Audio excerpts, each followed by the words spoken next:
ॐ त्र्यम्बकं यजामहे सुगन्धिं पुष्टिवर्धनम् उर्वारुकमिव बन्धनान् मृत्योर्मुक्षीयमामृतात्। કરોડો બ્રહ્માંડોના નાયક આશુતોષ મહાદેવના દિવ્ય ચરિત્રોનું દિગ્દર્શન કરાવતી પવિત્ર કથા એટલે શિવમહાપુરાણની સત્સંગ ભક્તિ સરિતા। સમસ્ત બ્રહ્માંડોમાં એકમાત્ર વ્યાપ્ત શિવતત્વનું સૂક્ષ્માતિ સૂક્ષ્મ નિરૂપણ કરતું મહર્ષિ વેદવ્યાસ રચિત મહાપુરાણ એટલે શિવમહાપુરાણની સત્સંગ ભક્તિ સરિતા। પૂજ્યપાદ સદગુરુ સ્વામી શ્રી નિર્દોષાનંદ સરસ્વતીજી મહારાજના કૃપાપાત્ર સદશિષ્ય સ્વામી શ્રી ભોલાનંદ સરસ્વતીજી મહારાજના ચરખા મુકામે વિક્રમ સંવત 2081ના ચાતુર્માસ દરમિયાન તેઓશ્રીના શ્રીમુખેથી પ્રવાહિત થયેલી શ્રી શિવમહાપુરાણ સત્સંગ ભક્તિ સરિતા। પૂજ્ય શ્રીની અત્યંત સરળ, ભાવ ભક્તિપૂર્ણ, સુસ્પષ્ટ અને સર્વગ્રાહ્ય સુમધુર વાણી દ્વારા વહેતી આ કથા સરિતા હૃદયમાં પ્રસ્ફુટિત કરે છે અદ્ભુત શિવ ચરણાનુરાગ। શિવોપાસનાનું રહસ્ય, પ્રત્યેક કથાની માર્મિક સમજૂતી સાથે અનેક ઐતિહાસિક પ્રસંગોનું સુંદર નિરૂપણ શ્રોતાજનોને મંત્રમુગ્ધ કરે છે। જીવનું શિવ સાથે અનુસંધાન કરાવતી, અંતરમાં અનેરો શિવ ભક્તિભાવ જગાડતી અને શિવતત્વ જ્ઞાન વડે મુક્તિનો માર્ગ બતાવતી આ કથાનું રસપાન કરીએ। ચાલો આ શિવમહાપુરાણની સત્સંગ સરિતામાં સ્નાન કરી ધન્યતા અનુભવીએ। પ્રતિદિન સત્સંગ પ્રવચનનું જીવંત પ્રસારણ નિહાળો ગુરુ સાનિધ્ય યુટ્યુબ ચેનલ પર। ઓમ નમો નારાયણાય।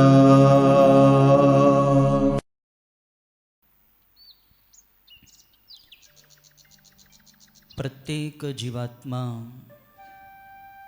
મુક્તિ ઈચ્છે છે, ભગવાનમાં ભળવા ઈચ્છે છે।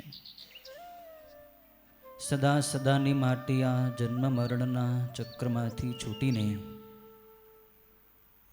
ભગવાનના ધામમાં પહોંચી જવું, ભગવાનની પામી જવું એ આપણા બધાનો લક્ષ્ય છે। જીવ સાધન ભજન કરતા કરતા દિન પ્રતિદિન ભગવાન તરફ આગળ વધતો જ હોય છે।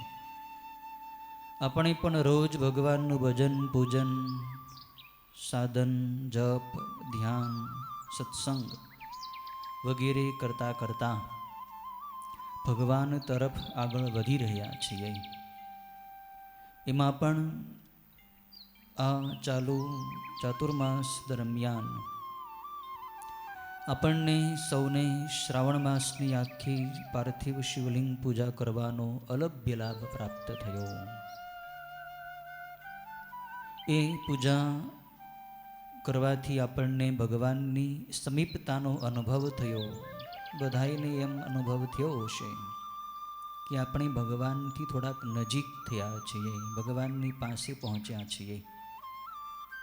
ભલે પૂર્ણતા નહીં તો એ સમીપતા તો અવશ્ય થઈ છે। એમ એવો જ સુંદર લાભ ચાતુર્માસ દરમિયાન આપણને સૌને આ શિવ મહાપુરાણની કથા સાંભળવાનો લાભ પ્રાપ્ત થયો।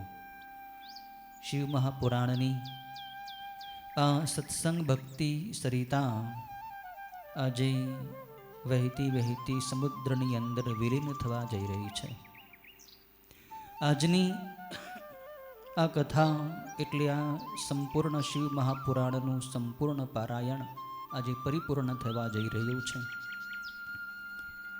આજે આ શિવ મહાપુરાણ સંપૂર્ણ થશે, સરિતા સાગરની અંદર વિલીન થશે। આપણે પણ ભગવાનમાં ભળવું છે, આપણે પણ મહાદેવને મળવું છે, આપણે પણ જીવ મટીને શિવ થવું છે। આ કથા જ એવી દિવ્ય કથા છે। ચાતુર્માસ શરૂ થયો ત્યારથી આજ સુધીમાં આ કથાના 41 દિવસ આજે પરિપૂર્ણ થાય છે। આજે આ શિવ મહાપુરાણની સત્સંગ ભક્તિ સરિતાની કથાનો 41મો અને અંતિમ દિવસ છે। આજે આ કથા ભલે પરિપૂર્ણ થાય, કથાનું ભલે સમાપન થાય, પણ ભક્તિનું સમાપન આપણે કરવાનું નથી। ભક્તિ તો જીવનના છેલ્લા શ્વાસ સુધી કરવાની છે। ભક્તિની પૂર્ણાહુતિ નથી હોતી।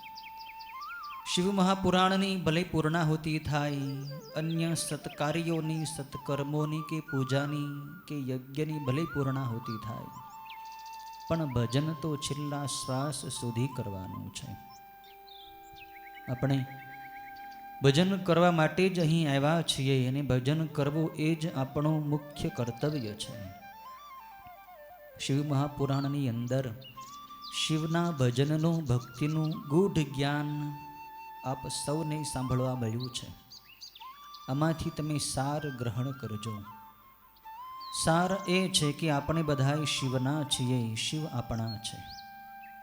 શિવની સાથે સંબંધ જોડી લ્યો તો આપણો બેડો પાર થઈ જશે. આપણો નિત્ય સંબંધ ભગવાનની સાથે જે જન્મો જન્મોથી છે એ સંબંધ ઓળખાવી દેવો, એ સંબંધ આપણને ઓળખાઈ જાય, જણાઈ જાય, એ જ આ પુરાણનું મુખ્ય લક્ષ્ય છે.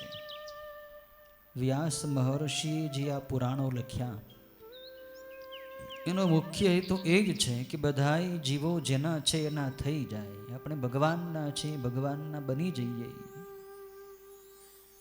તો આ પુરાણ આપણે સાંભળ્યું સાર્થક કહેવાશે.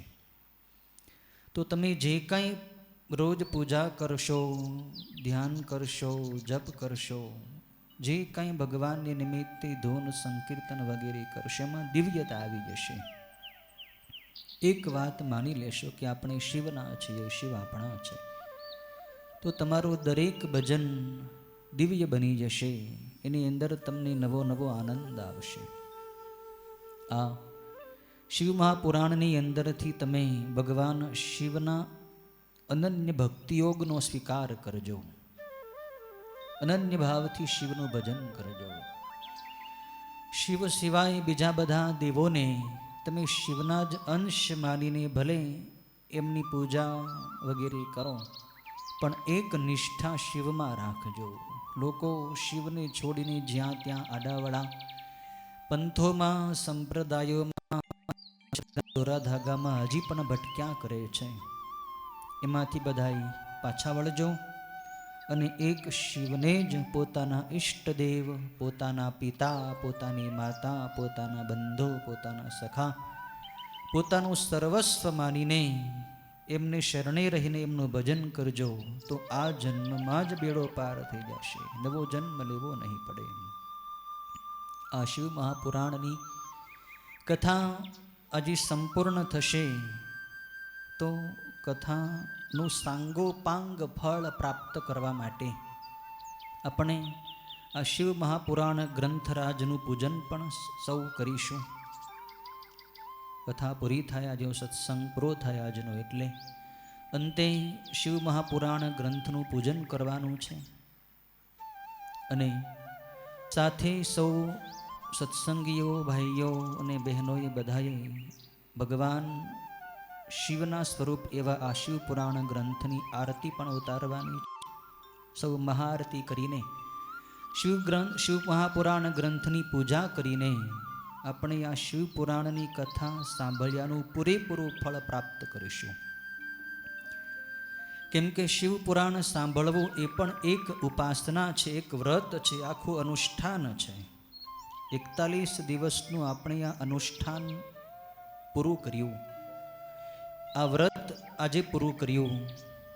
અને વ્રત કોઈ પણ તમે કરો એનું ફળ જે મળે છે એવું જ દિવ્ય ફળ, એના કરતાં પણ સૌથી શ્રેષ્ઠ ફળ આજે આપણને શિવ પુરાણ ગ્રંથની પૂજા કરવાથી પ્રાપ્ત થશે.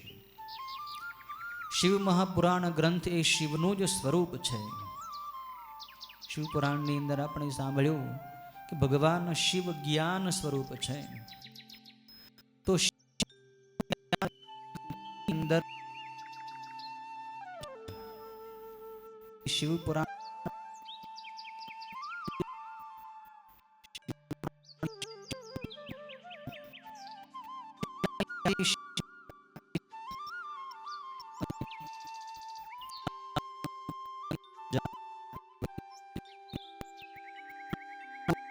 શિવની સીમ કૃપા બધું જોઈ રહ્યા છે કે ચરખા ગામના આંગણે આ સંન્યાસ આશ્રમના પવિત્ર પટાંગણમાં આ ભક્તોએ આખો ચાતુર્માસ શિવપુરાણની કથા સાંભળી.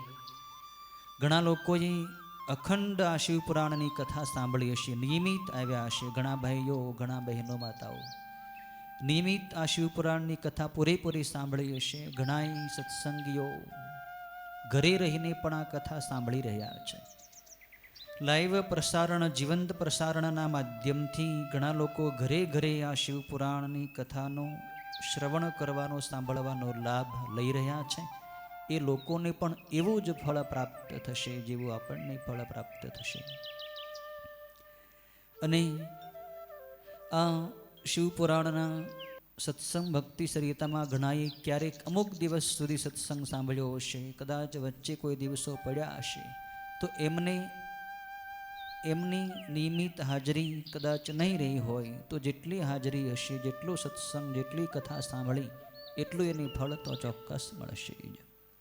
શિવ મહાપુરાણનો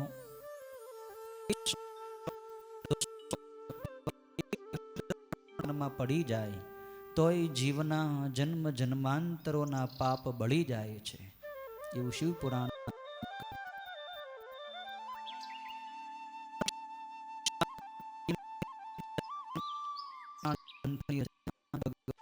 સૌ પ્રથમ કરી હતી, આપણે સાંભળ્યું છે શિવપુરાણ ગ્રંથમાં. તો ભગવાન શિવના મુખમાંથી, મુખારવિંદમાંથી નીકળેલી આ દિવ્ય વાણી, અમર વાણી, અમૃત વાણી છે.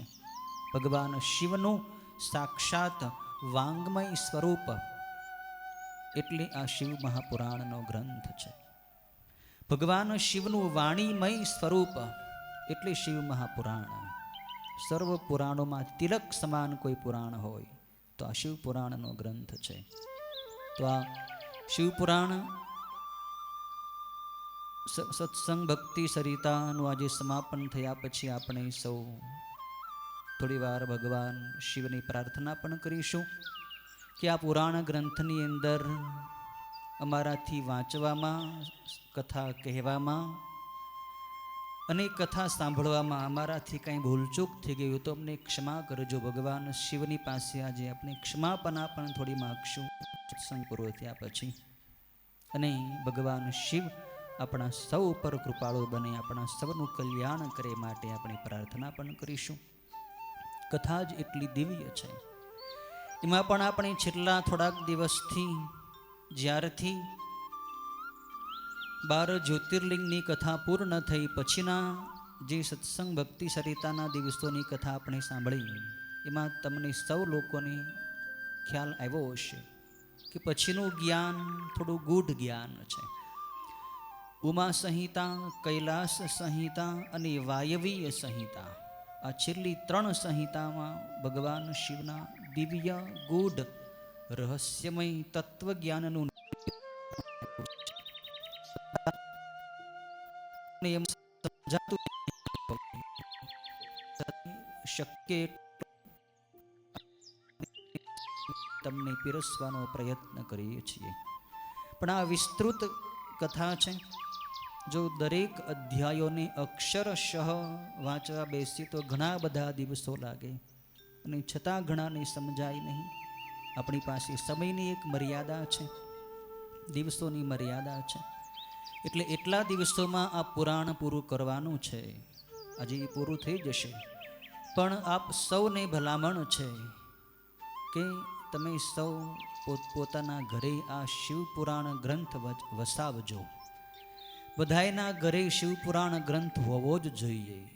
જો તમે શિવના ભક્ત છો તો શિવપુરાણનો ગ્રંથ તમારા બધાયના ઘરે ફરજિયાત હોવો જોઈએ. અને બધાએ ફરજિયાત આ ગ્રંથ વાંચવો જોઈએ. જો વાંચતા ન આવડતું હોય તો જેને વાંચતા આવડતું એની પાસે સાંભળવો જોઈએ. ઘરમાં કે શેરીની આસપાસના બધાએ 5-7 ભાઈઓ કે બહેનોનું મંડળ ભેગું થાય અને રોજ શિવપુરાણનો 1 અધ્યાય, 2 અધ્યાય, 3, 4, 5 જેવો સમયની અનુકૂળતા એ પ્રમાણે એક અધ્યાય પૂરેપૂરો વાંચવો જોઈએ.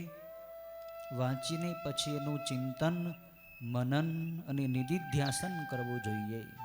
તો એની અંદરથી જે ગૂઢ શિવ તત્વ જ્ઞાન છે એ સાંભળવા મળે. એટલે ભલે આ સંહિતામાં આપ લોકોને કદાચ સમજાય ન સમજાય, પણ તમે ઘરે તો આ શિવપુરાણ અવશ્ય સાંભળજો, વાંચજો, બીજાને સંભળાવજો. કેમ કે આ જ્યાં સુધી આ કથા તમે સાંભળશો અથવા સંભળાવશો ત્યાં સુધી તમારું મન ભગવાન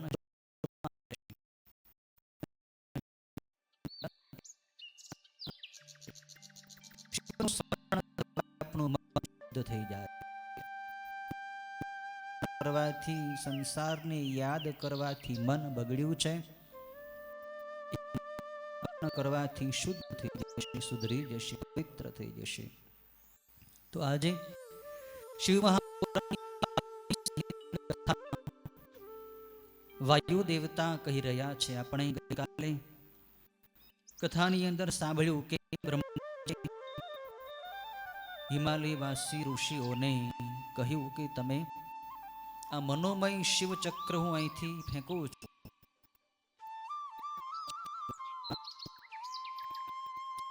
ત્યાં યજ્ઞ શરૂ કરજો. દેવતાએ 1000 વર્ષોનો તમે પૂર્ણ કરશો ત્યારે ત્યાં વાયુ દેવતા આવશે.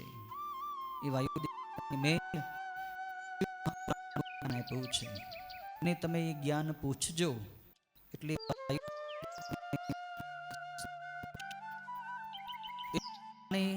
બ્રહ્માજી એ મનોમય ચક્ર ત્યાં જોયું છે. ઋષિઓની પાછળ પાછળ ગયા અને નૈમિષારણ્યમાં આવીને એ ચક્ર સ્થિર થઈ ગયું, નીચે પડી ગયું અને ત્યાં ઋષિઓએ 1000 દેવતાઈ વર્ષોનો દિવ્ય યજ્ઞ કર્યો. યજ્ઞના અંતમાં વાયુ દેવતા આવ્યા.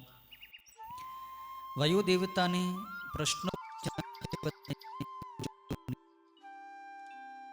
વાયુ સંહિતાની કથા સંભળાવી છે, જેમાં 26 અધ્યાય સુધીની કથા આપણે ગઈકાલે પૂર્ણ કરી.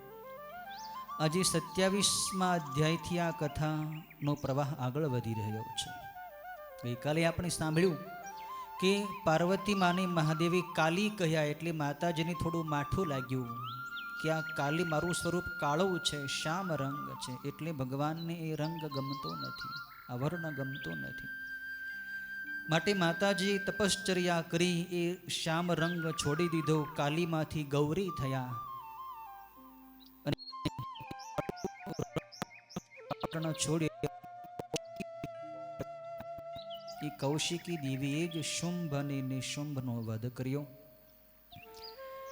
માં પાર્વતી પછી ભગવાન મહાદેવની પાસે અને માં પાર્વતીની સાથે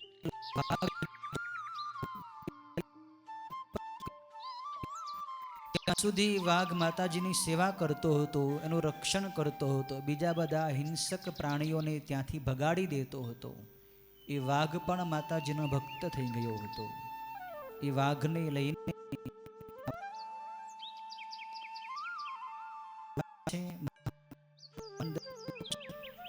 અને મહાદેવની પ્રાર્થના કરી કે આ વાઘ મારો અનન્ય ભક્ત છે, આપ એને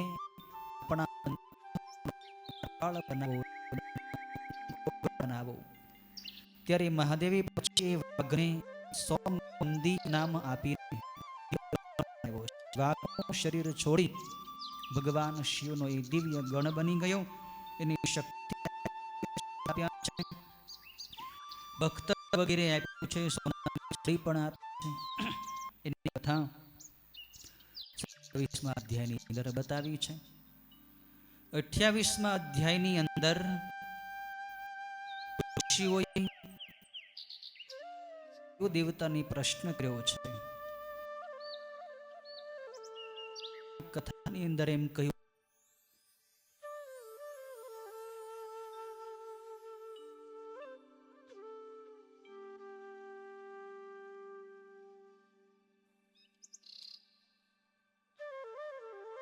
દેવતા કહે છે તેજસ્વી શરીર છે એ અગ્નિ, અમૃતમય ચંદ્ર એ શક્તિનું સ્વરૂપ છે. જે પ્રતિષ્ઠા છે તે જ અમૃત, તે જ વિદ્યા તથા એ કલા પોતે છે.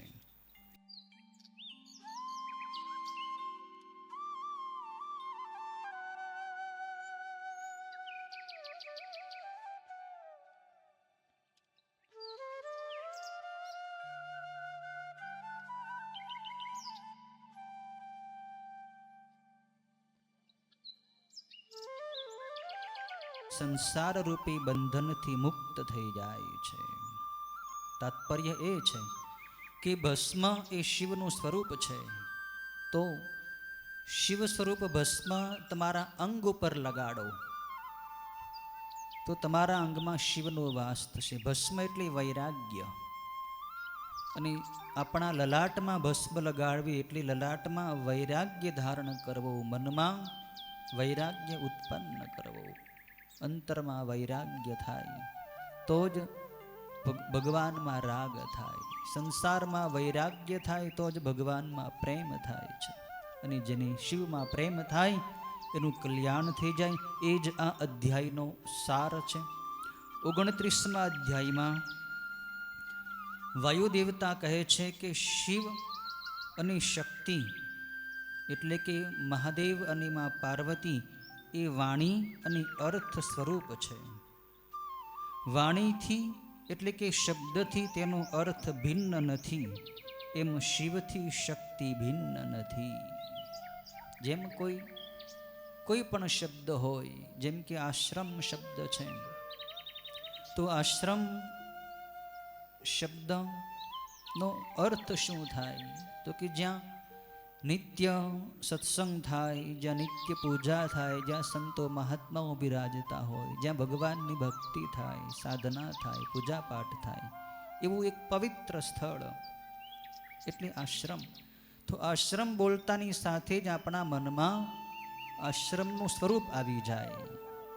એમ કોઈ પણ શબ્દ આપણે બોલીએ તો એની પાછળનો જે અર્થ છે આપણને સમજાઈ જાય. તો એ અર્થ એ શબ્દથી અલગ નથી. આશ્રમનું જે વર્ણન છે એ આશ્રમ શબ્દથી અલગ નથી. એમ શિવ છે એ શબ્દ છે, અને શિવાદેવી છે એ એના અર્થરૂપ છે. શિવવાણી છે તો શિવાદેવી એના અર્થરૂપ છે.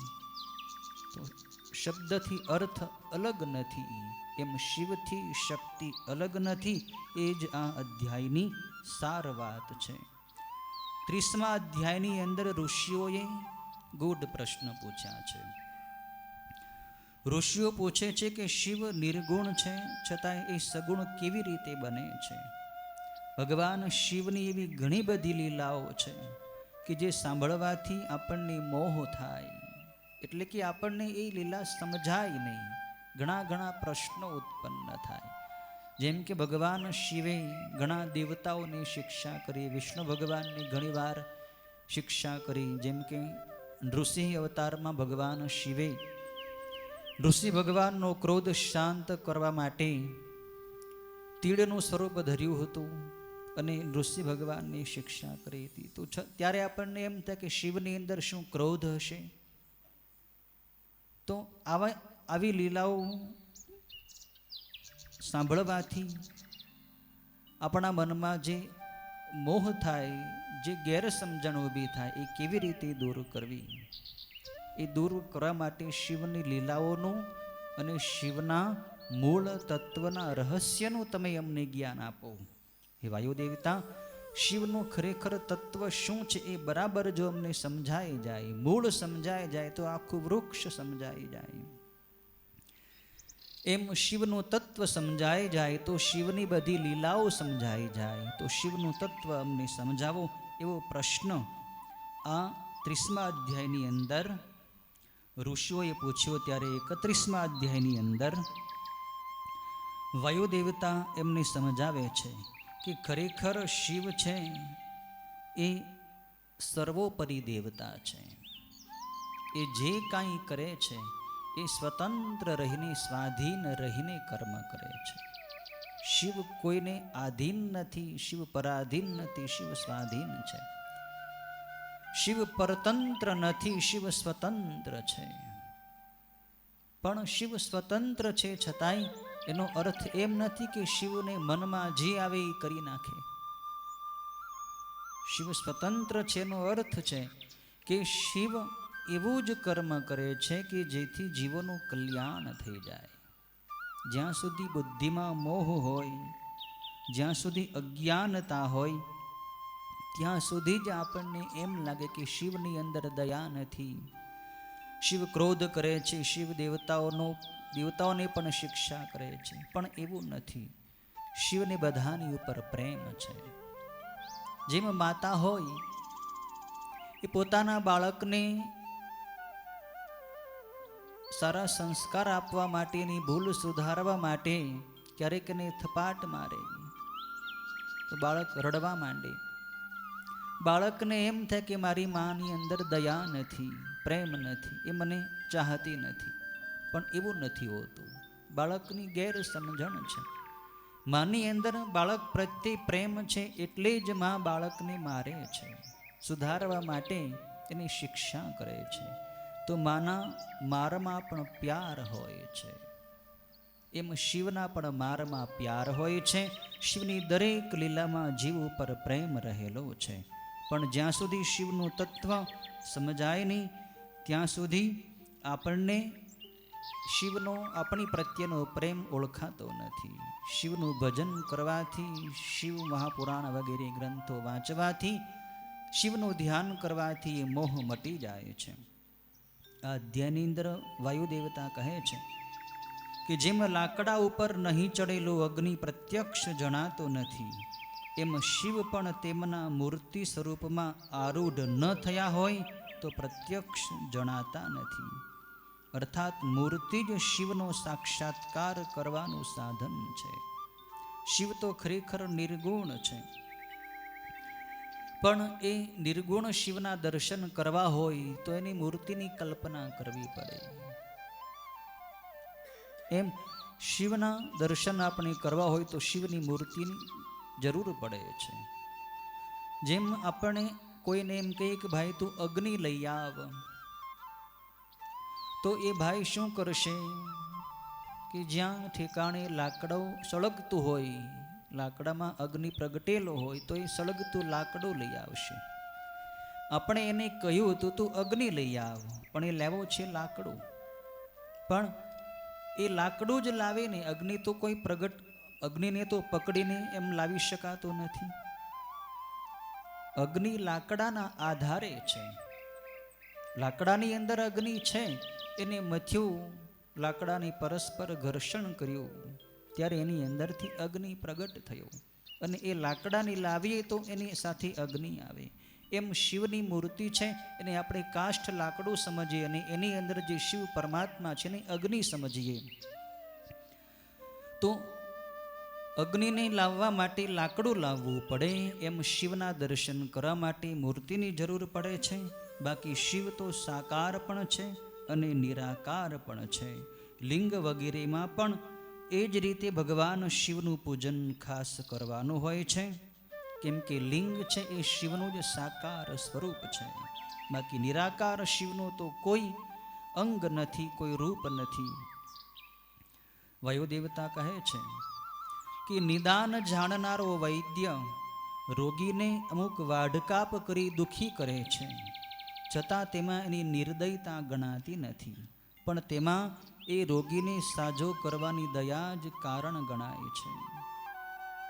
જેમ કોઈ ડૉક્ટર હોય એ દર્દીને સારો કરવા માટેની કડવી દવા આપે, અથવા એનું ઓપરેશન કરવા માટેના શરીરના અંગની કાપકૂપ કરે, વાઢકાપ કરે, તો એનો અર્થ એમ નથી કે એ ડૉક્ટરની દર્દી ઉપર દયા નથી એટલે એના શરીરને કાપી નાખ્યું. એના શરીરને સારું કરવા માટે અંદરથી કોઈ ગાંઠ હોય, કોઈ ઓપરેશન કરીને કાઢવાની હોય તો એના માટે એને કાપવું પડે છે. એને થોડી વાર દર્દ થાય, દર્દીને પણ પીડા થાય, પણ છતાં અંતે તો દર્દીનો રોગ મટે છે. એમ ભગવાન શિવ જ સર્વ જીવોના સંસારરૂપી રોગના વૈદ્ય છે. સંસારરૂપી ભવરોગ બધાય જીવોને લાગુ પડ્યો છે. સંસારની વાસના ભીતર બેઠી છે, તો એ વાસનાને, એ અજ્ઞાનને દૂર કરવા માટે જ શિવ જીવને દુઃખ આપે, ક્યારેક સુખ આપે, ક્યારેક પ્રતિકૂળતા આપે, ક્યારેક બીમારી આપે. એ કરતાં કરતાં જીવને છેલ્લે સમજાઈ જાય કે મારા દુઃખનું કારણ મારા શરીરનો જ શરીર ભાવ છે. શરીરને જ હું પોતાનું સ્વરૂપ ન માનું તો હું મુક્ત તો છું જ. એમ કરતાં કરતાં જીવને દેહ ભાવ ટળી જાય અને પછી જીવનું કલ્યાણ થઈ જાય. એ જ રીતે ભગવાન શિવનું દરેક વિધાન જીવના કલ્યાણ માટે જ હોય છે. જેમ સૂર્ય પોતાના કિરણો દ્વારા કમળોને વિકસિત કરે જ છે, છતાંય કમળો પોતપોતાના સ્વભાવને અનુસરી બધા જ એકી વખતે એકી સાથે વિકાસ પામતા નથી. જેમ સૂર્ય તો એક સાથે જ બધાય કમળને પ્રકાશ આપે, પણ છતાંય બધા કમળ એક સાથે નથી ખીલી જતા. કોઈ વહેલું ખીલે, કોઈ થોડુંક 2-5 મિનિટ 10 મિનિટ મોડું ખીલે, કોઈ પુષ્પ વહેલું ખીલે જાય, કોઈ મોડું ખીલે. એમ ભગવાન શિવ તો દરેક ઉપર સમાન રીતે દયા કરે છે. પણ જે જીવનો સ્વભાવ શુદ્ધ છે એ જલ્દી ખીલી જશે, એને જલ્દી પરમાત્માનું જ્ઞાન થઈ જશે, એ જલ્દી મુક્ત થઈ જશે. પણ જેની અંદર હજી અજ્ઞાન ભરેલું છે, જેના સ્વભાવની અંદર હજી કામ, ક્રોધ, લોભ, મોહ, આળસ, પ્રમાદ વગેરે દોષો ભરેલા છે, એનો ધીમે ધીમે વિકાસ થશે. વિકાસ તો થશે જ. શિવ દરેક જીવની ઉપર કૃપા કરતા જ હોય છે. જ્યાં સુધી જીવ શિવને નહીં પામી જાય ત્યાં સુધી શિવ એની ઉપર એવી એવી પરિસ્થિતિઓ મોકલશે, એક પછી એક પરિસ્થિતિમાં એને સમજાશે કે ભગવાન સિવાય બીજું મારું કોઈ નથી. અંતે એ સંપૂર્ણ ભાવે શિવનો શરણાગત થઈને છેલ્લે શિવને પામી જશે. આ અધ્યાયનું આ મુખ્ય સાર છે. એ શિવ દુઃખ આપ્યા વિના પણ અનાયાસે જીવોને સંસાર રૂપી રોગથી છોડાવવા સમર્થ છે. છતાંય દુઃખ કેમ કરે છે એવો એમના વિશે વિચાર કરવો યોગ્ય નથી, કેમ કે આખોય સંસાર કેવળ દુઃખરૂપ જ છે એમ નક્કી કરવામાં આવ્યું છે. ઋષિઓને એવો પ્રશ્ન થયો હતો કે શું જીવોને દુઃખ આપે તો જ બધાય જીવો ભગવાનને પામી શકે? શું દુઃખ આપ્યા વગર શિવ જીવને મુક્તિ ન આપી શકે? તો વાયુ દેવતા અહીં સ્પષ્ટ કરે છે કે સંસાર જ આખો દુઃખરૂપ છે, તો એમાં સુખ અને દુઃખ એ રહેવાના જ છે. સંસારનો અર્થ જ છે અજ્ઞાન. જેની ભીતર અજ્ઞાન છે એને જે સંસાર દેખાય છે. જેની ભીતર જ્ઞાનનો સૂર્ય ઉગી જાય એને સંસાર રૂપે નહીં દેખાય, એને શિવ રૂપે દેખાશે. સુખ અને દુઃખ એ મનના ધર્મો છે. તો શિવ કોઈને દુઃખ નથી આપતા, શિવ કોઈને સુખ નથી આપતા. શિવ તો બધાને આનંદ આપે છે, કેમ કે શિવ આનંદ સ્વરૂપ છે. પણ જીવ પોતાની અજ્ઞાનતાથી સુખી અને દુઃખી થયા કરે છે, રાગ અને દ્વેષથી સુખી દુઃખી થયા કરે છે. આમાં શિવનો કોઈ દોષ નથી. આવું દિવ્ય જ્ઞાન વાયુ દેવતાએ કહ્યું ત્યારે આકાશવાણીમાંથી એવી દિવ્ય વાણી પ્રગટ થઈ કે સત્યમ ઓમ અમૃતમ સૌમ્યમ. આકાશવાણી કહ્યું કે હે ઋષિઓ, ખરેખર વાયુ દેવતાની આ વાત સત્ય છે. ઓમકાર સ્વરૂપ સૌમ્ય અમૃત છે. આવી દિવ્ય વાણી ત્યાં પ્રગટ થઈ, એટલે કે આકાશવાણીએ પણ વાયુ દેવતાની વાતને પ્રમાણભૂત ગણી. આકાશવાણી પણ કહે છે કે વાયુ દેવતાની વાત ખરેખર સત્ય છે. તો પણ વાયુ દેવતાએ એમ કહ્યું કે હે ઋષિઓ, મેં તમને આ સત્ય વાત બતાવી દીધી, શિવનું દિવ્ય તત્વ બતાવી દીધું, શિવનું સર્વ જીવોની ઉપર કૃપાળુપણું પણ બતાવી દીધું, આકાશવાણીએ એને પ્રમાણ પણ આપી દીધું. પણ છતાંય તમે બધા ઋષિઓ જ્યાં સુધી પોતે પ્રયત્ન નહીં કરો, એટલે કે સાધન ભજન નહીં કરો, ધ્યાન નહીં કરો, ઉપાસના વગેરે નહીં કરો, ત્યાં સુધી તમને શિવ તત્વનો અનુભવ નહીં થાય. એટલે કે વાત સાંભળવાથી જ માત્ર સંતોષ ન માની લેવાઓ, સાથે ભજન કરો, ભજન કરવાથી, ધ્યાન કરવાથી શિવનું તત્વજ્ઞાન અંદરથી તમને પ્રગટ થઈ જશે. અને અંદરથી જે જ્ઞાન થાય એ જ સાચું જ્ઞાન, અને એ જ જ્ઞાન તમને મરતી વખતે બંધનમાંથી છોડાવે છે. શિવપુરાણની કથા તમે સાંભળી 41 દિવસ, તો આ સાંભળેલું જ્ઞાન છે. પણ સાંભળેલું જ્ઞાન તમને ભજન કરવામાં સહાયક જરૂર થશે, પણ અનુભવ કરવા માટે તો તમારે શિવનું ધ્યાન કરવું પડશે, શિવની ઉપાસના કરવી પડશે, એકાંતમાં શિવનું ચિંતન કરવું પડશે, ઓમ નમઃ શિવાયના જપ કરવા પડશે. રાત દિવસ તમે મંડી પડો, ઓમ નમઃ શિવાય, ઓમ નમઃ શિવાય, ઓમ નમઃ શિવાય. એમ કરતાં કરતાં કરતાં તમારું ચિત્ત સૂક્ષ્મ થઈ જશે. પછી તમારી ભીતરથી શિવ તત્વ જ્ઞાનનો તમને અનુભવ થશે, અને એ અનુભવ થઈ જશે પછી મોક્ષ દૂર નથી, પછી મોક્ષ તુરંત જ મળી જશે. વાયુ દેવતા કહે છે મોક્ષ માટે તમે સાધના કરો. 32મા અધ્યાયની અંદર પરમ ધર્મનું વર્ણન, પાશુપત જ્ઞાન અને એના સાધનોનું વર્ણન વાયુ દેવતાએ કર્યું છે કે શિવ સંબંધી શ્રેષ્ઠ ધર્મ એ શ્રેષ્ઠ અનુષ્ઠાન કહેવાય છે. એટલે કે એમાં મુખ્યત્વે ક્રિયા, તપ, જપ, ધ્યાન અને જ્ઞાનરૂપ એ સાધના બતાવી છે. શિવને નિમિત્તે બધું કર્મ કરો, શિવને નિમિત્તે તપ કરો, શિવ નામનો જપ કરો, શિવનું ધ્યાન કરો અને શિવના જ્ઞાનનો અનુભવ કરો. આ કરવાથી પરોક્ષ અને અપરોક્ષ મોક્ષદાયી જ્ઞાન તમને પ્રાપ્ત થશે.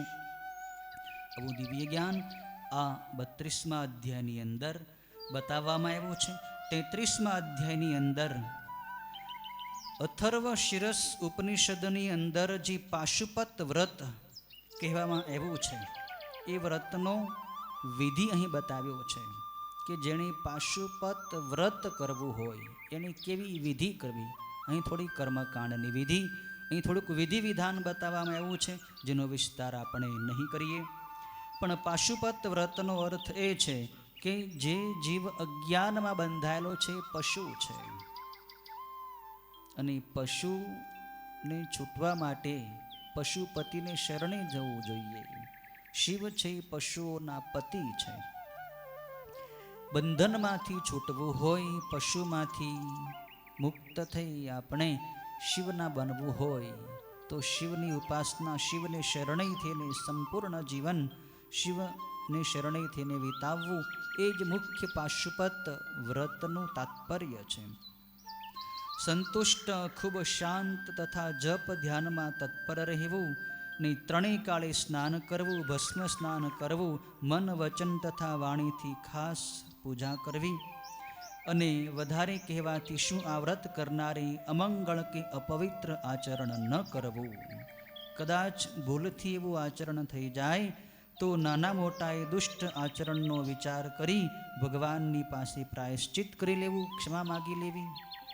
જેણે આ પાશુપત વ્રત કરવું હોય તેણે કોઈને દુઃખ દેવું નહીં, કડવી વાણી બોલવી નહીં, અને સદાય અંતર્મુખ રહેવું, સંતુષ્ટ જે કાંઈ મળે એમાં સંતોષ રાખવો, શાંત રહેવું, સદાય જપ અને ધ્યાનમાં તત્પર રહેવું, અંદરથી અને બહારથી પવિત્ર રહેવા માટે સ્નાન અને ધ્યાન સદાય કરવું. 34મા અધ્યાયની અંદર ઋષિઓ કહે છે કે પાશુપત વ્રત કરીને ધનની પેઠે ભસ્મનો સંગ્રહ કરી ભસ્મ સ્નાન કરવામાં તત્પર થવું. એમ તમે જે વાત કરી તો ભસ્મનો શું મહિમા છે. અને ઉપમન્યુ મુનિ જે હતા એમણે પણ ભસ્મથી જ પોતાના તપમાં વિઘ્ન કરવાવાળા રાક્ષસોને હટાવી દીધા હતા. કેવી રીતે હટાવ્યા હતા એની કથા કહો. તો 34મા અધ્યાયમાં ઋષિઓ, વાયુ દેવતા ઋષિઓને આ કથા સંભળાવે છે. જે ઉપમન્યુની કથા આપણે સાંભળી ચૂક્યા છીએ કે માતાની પાસે દૂધની એણે માગણી કરી, નાનકડો બાળક 5 વર્ષની ઉંમરનો ઉપમન્યુ. તો માતા એને શિવનું તપ કરવા માટે વનમાં મોકલ્યો. સાથે એને એના પિતાજીએ આપેલો ભસ્મનો ગોળો પણ આપ્યો. તો એ ભસ્મ વિરજા હવનથી, વિરજાગ્નિથી ઉત્પન્ન થયેલી ભસ્મ હતી. અને જ્યારે જ્યારે આ ઉપમન્યુ તપ કરી રહ્યા હતા ત્યારે જ્યારે જ્યારે પણ કોઈ બ્રહ્મ રાક્ષસો એને હેરાન કરવા આવતા, તપની અંદર વિઘ્ન નાખવા માટે આવતા, ત્યારે ત્યારે આ ભસ્મ નો ગોળો જે જો હતો, વિરજા હોમથી ઉત્પન્ન થયેલી ભસ્મ એના પિતાજીએ જે આપેલી હતી.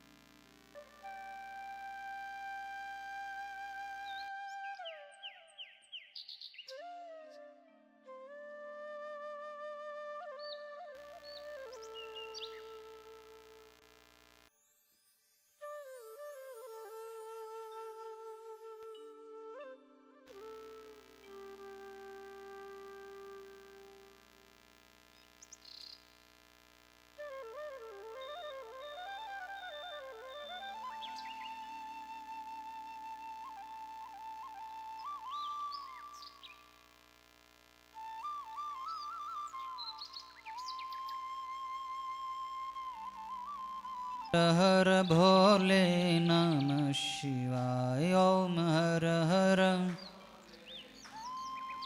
ઓમ નમઃ પાર્વતી પતયે. હર હર મહાદેવ. વાયુ દેવતા કહે છે કે ઉપમન્યુના પિતા વ્યાઘ્રપાદ મુનિએ જે ભસ્મ એની પત્ની એટલે કે ઉપમન્યુની માતાને આપી હતી, એ જ ભસ્મ એની માતાએ ઉપમન્યુને આપી હતી. અને એ ભસ્મથી ઉપમન્યુએ તપમાં વિઘ્ન કરવાવાળા બ્રહ્મ રાક્ષસોને દૂર ભગાડી મૂક્યા હતા. 35મા અધ્યાયની અંદર ભગવાન શિવે ઉપમન્યુની ઇન્દ્ર બનીને પરીક્ષા કરી હતી અને પછી એને દૂધનો સમુદ્ર આપ્યો હતો અને એને કાયમી કુમાર પદ, ત્રિકાળ જ્ઞાન અને પોતાનું સમીપપણું કાયમ આપ્યું હતું. એની કથા એ પણ આપણે પહેલાં સાંભળી ચૂક્યા છીએ. આ રીતે આ શિવ પુરાણની વાયવી સંહિતાનો પૂર્વ ભાગ જે 35 અધ્યાયનો છે એ અહીંયા પૂર્ણ થાય છે. સવારના સમયે વાયુ દેવતાએ આ વાયુ સંહિતા ઋષિઓને સંભળાવી હતી. 35 અધ્યાય સુધીની આ કથા વાયુ દેવતાએ ઋષિઓને સંભળાવી હતી. તો એ બપોર સુધીની આ કથા પૂરી થઈ. પછી બપોર થયો એટલે બધા ઋષિઓ અને વાયુ દેવતા પણ બપોરની સંધ્યા, મધ્યાહન સંધ્યા, નિત્ય કર્મ, સ્નાન વગેરે કરવા માટે ઊભા થયા છે. અને સ્નાન સંધ્યા વગેરે કરીને નિત્ય કર્મથી પરવારીને પછી વાયુ દેવતા પોતાના સ્થાને કથા કહેવાના વ્યાસાસન ઉપર આવીને બિરાજમાન થયા. એટલે બધાય ઋષિઓ પાછા આવીને બેસી ગયા છે. અને પછી જે કથા એમણે સંભળાવી એ વાયવીય સંહિતાનો ઉત્તર ભાગ કહેવાય છે. એ ઉત્તર ભાગની વાયવીય સંહિતાની કથા હવે અહીંયા શરૂ થઈ રહી છે. સૂતજી કહે છે કે આવી રીતે વાયુ દેવતા બિરાજમાન થયા. મંગલાચરણની અંદર ભગવાન શિવની વંદના કરે છે. નમઃ સમસ્ત સંસાર ચક્ર ભ્રમણ હેતવે ગૌરી કૂચ તટદ્વંદ્વ કુંકુમાદિ કવક્ષસે. એટલે ભગવાન શિવના અને શક્તિ દેવીના ચરણ કમળોની વંદના કરીને સૂતજી આ કથાના પહેલા અધ્યાયનો પ્રારંભ કરે છે. ઋષિઓ પ્રશ્ન કરે છે કે ભગવાન કૃષ્ણ ઉપમન્યુ મુનિની પાસે હિમાલય પર્વત પર ગયા હતા. હિમાલય પર્વત ઉપર ઉપમન્યુ મુનિનો આશ્રમ છે. ભગવાન શ્રી કૃષ્ણને પુત્રની પ્રાપ્તિ કરવી હતી. પુત્ર પ્રાપ્તિ કરવા માટે એટલે કે સંતાન મેળવવા માટે એમને શિવનું તપ કરવું હતું. અને શિવનું તપ કરવા માટે એને સદગુરુની અને ગુરુની પાસેથી મંત્ર લેવાની જરૂર હતી. કૃષ્ણ ભગવાન ઉપમન્યુ મુનિને ગુરુ બનાવે છે અને એમની પાસે 1 વર્ષ સુધી રહે છે. ઉપમન્યુ મુનિ કૃષ્ણ ભગવાનને 12 મહિનાનું પાશુપત વ્રત એની પાસે કરાવે છે. ભગવાન કૃષ્ણ 1 વર્ષ સુધી પાશુપત વ્રત ત્યાં પાળે છે અને પછી 1 વર્ષ પૂરું થયું, વ્રત પૂર્ણ થયું, ત્યારે કૃષ્ણ ભગવાનને ઉપમન્યુ મુનિએ ઓમ નમઃ શિવાય મંત્રની દીક્ષા આપી અને પછી કૃષ્ણ ભગવાને પાછું 1 વર્ષ સુધી ભગવાન શિવનું શ્રેષ્ઠ તપ કર્યું. એ વખતે ઉપમન્યુ મુનિના આશ્રમની અંદર જે બીજા મુનિઓ હતા અને સઘળા દિવ્ય પશુપતિના ભક્તો હતા, એ પણ કૃષ્ણ ભગવાનની ત્યાં સમીપ રહેતા હતા અને એમના તપની અંદર સહયોગ આપતા હતા.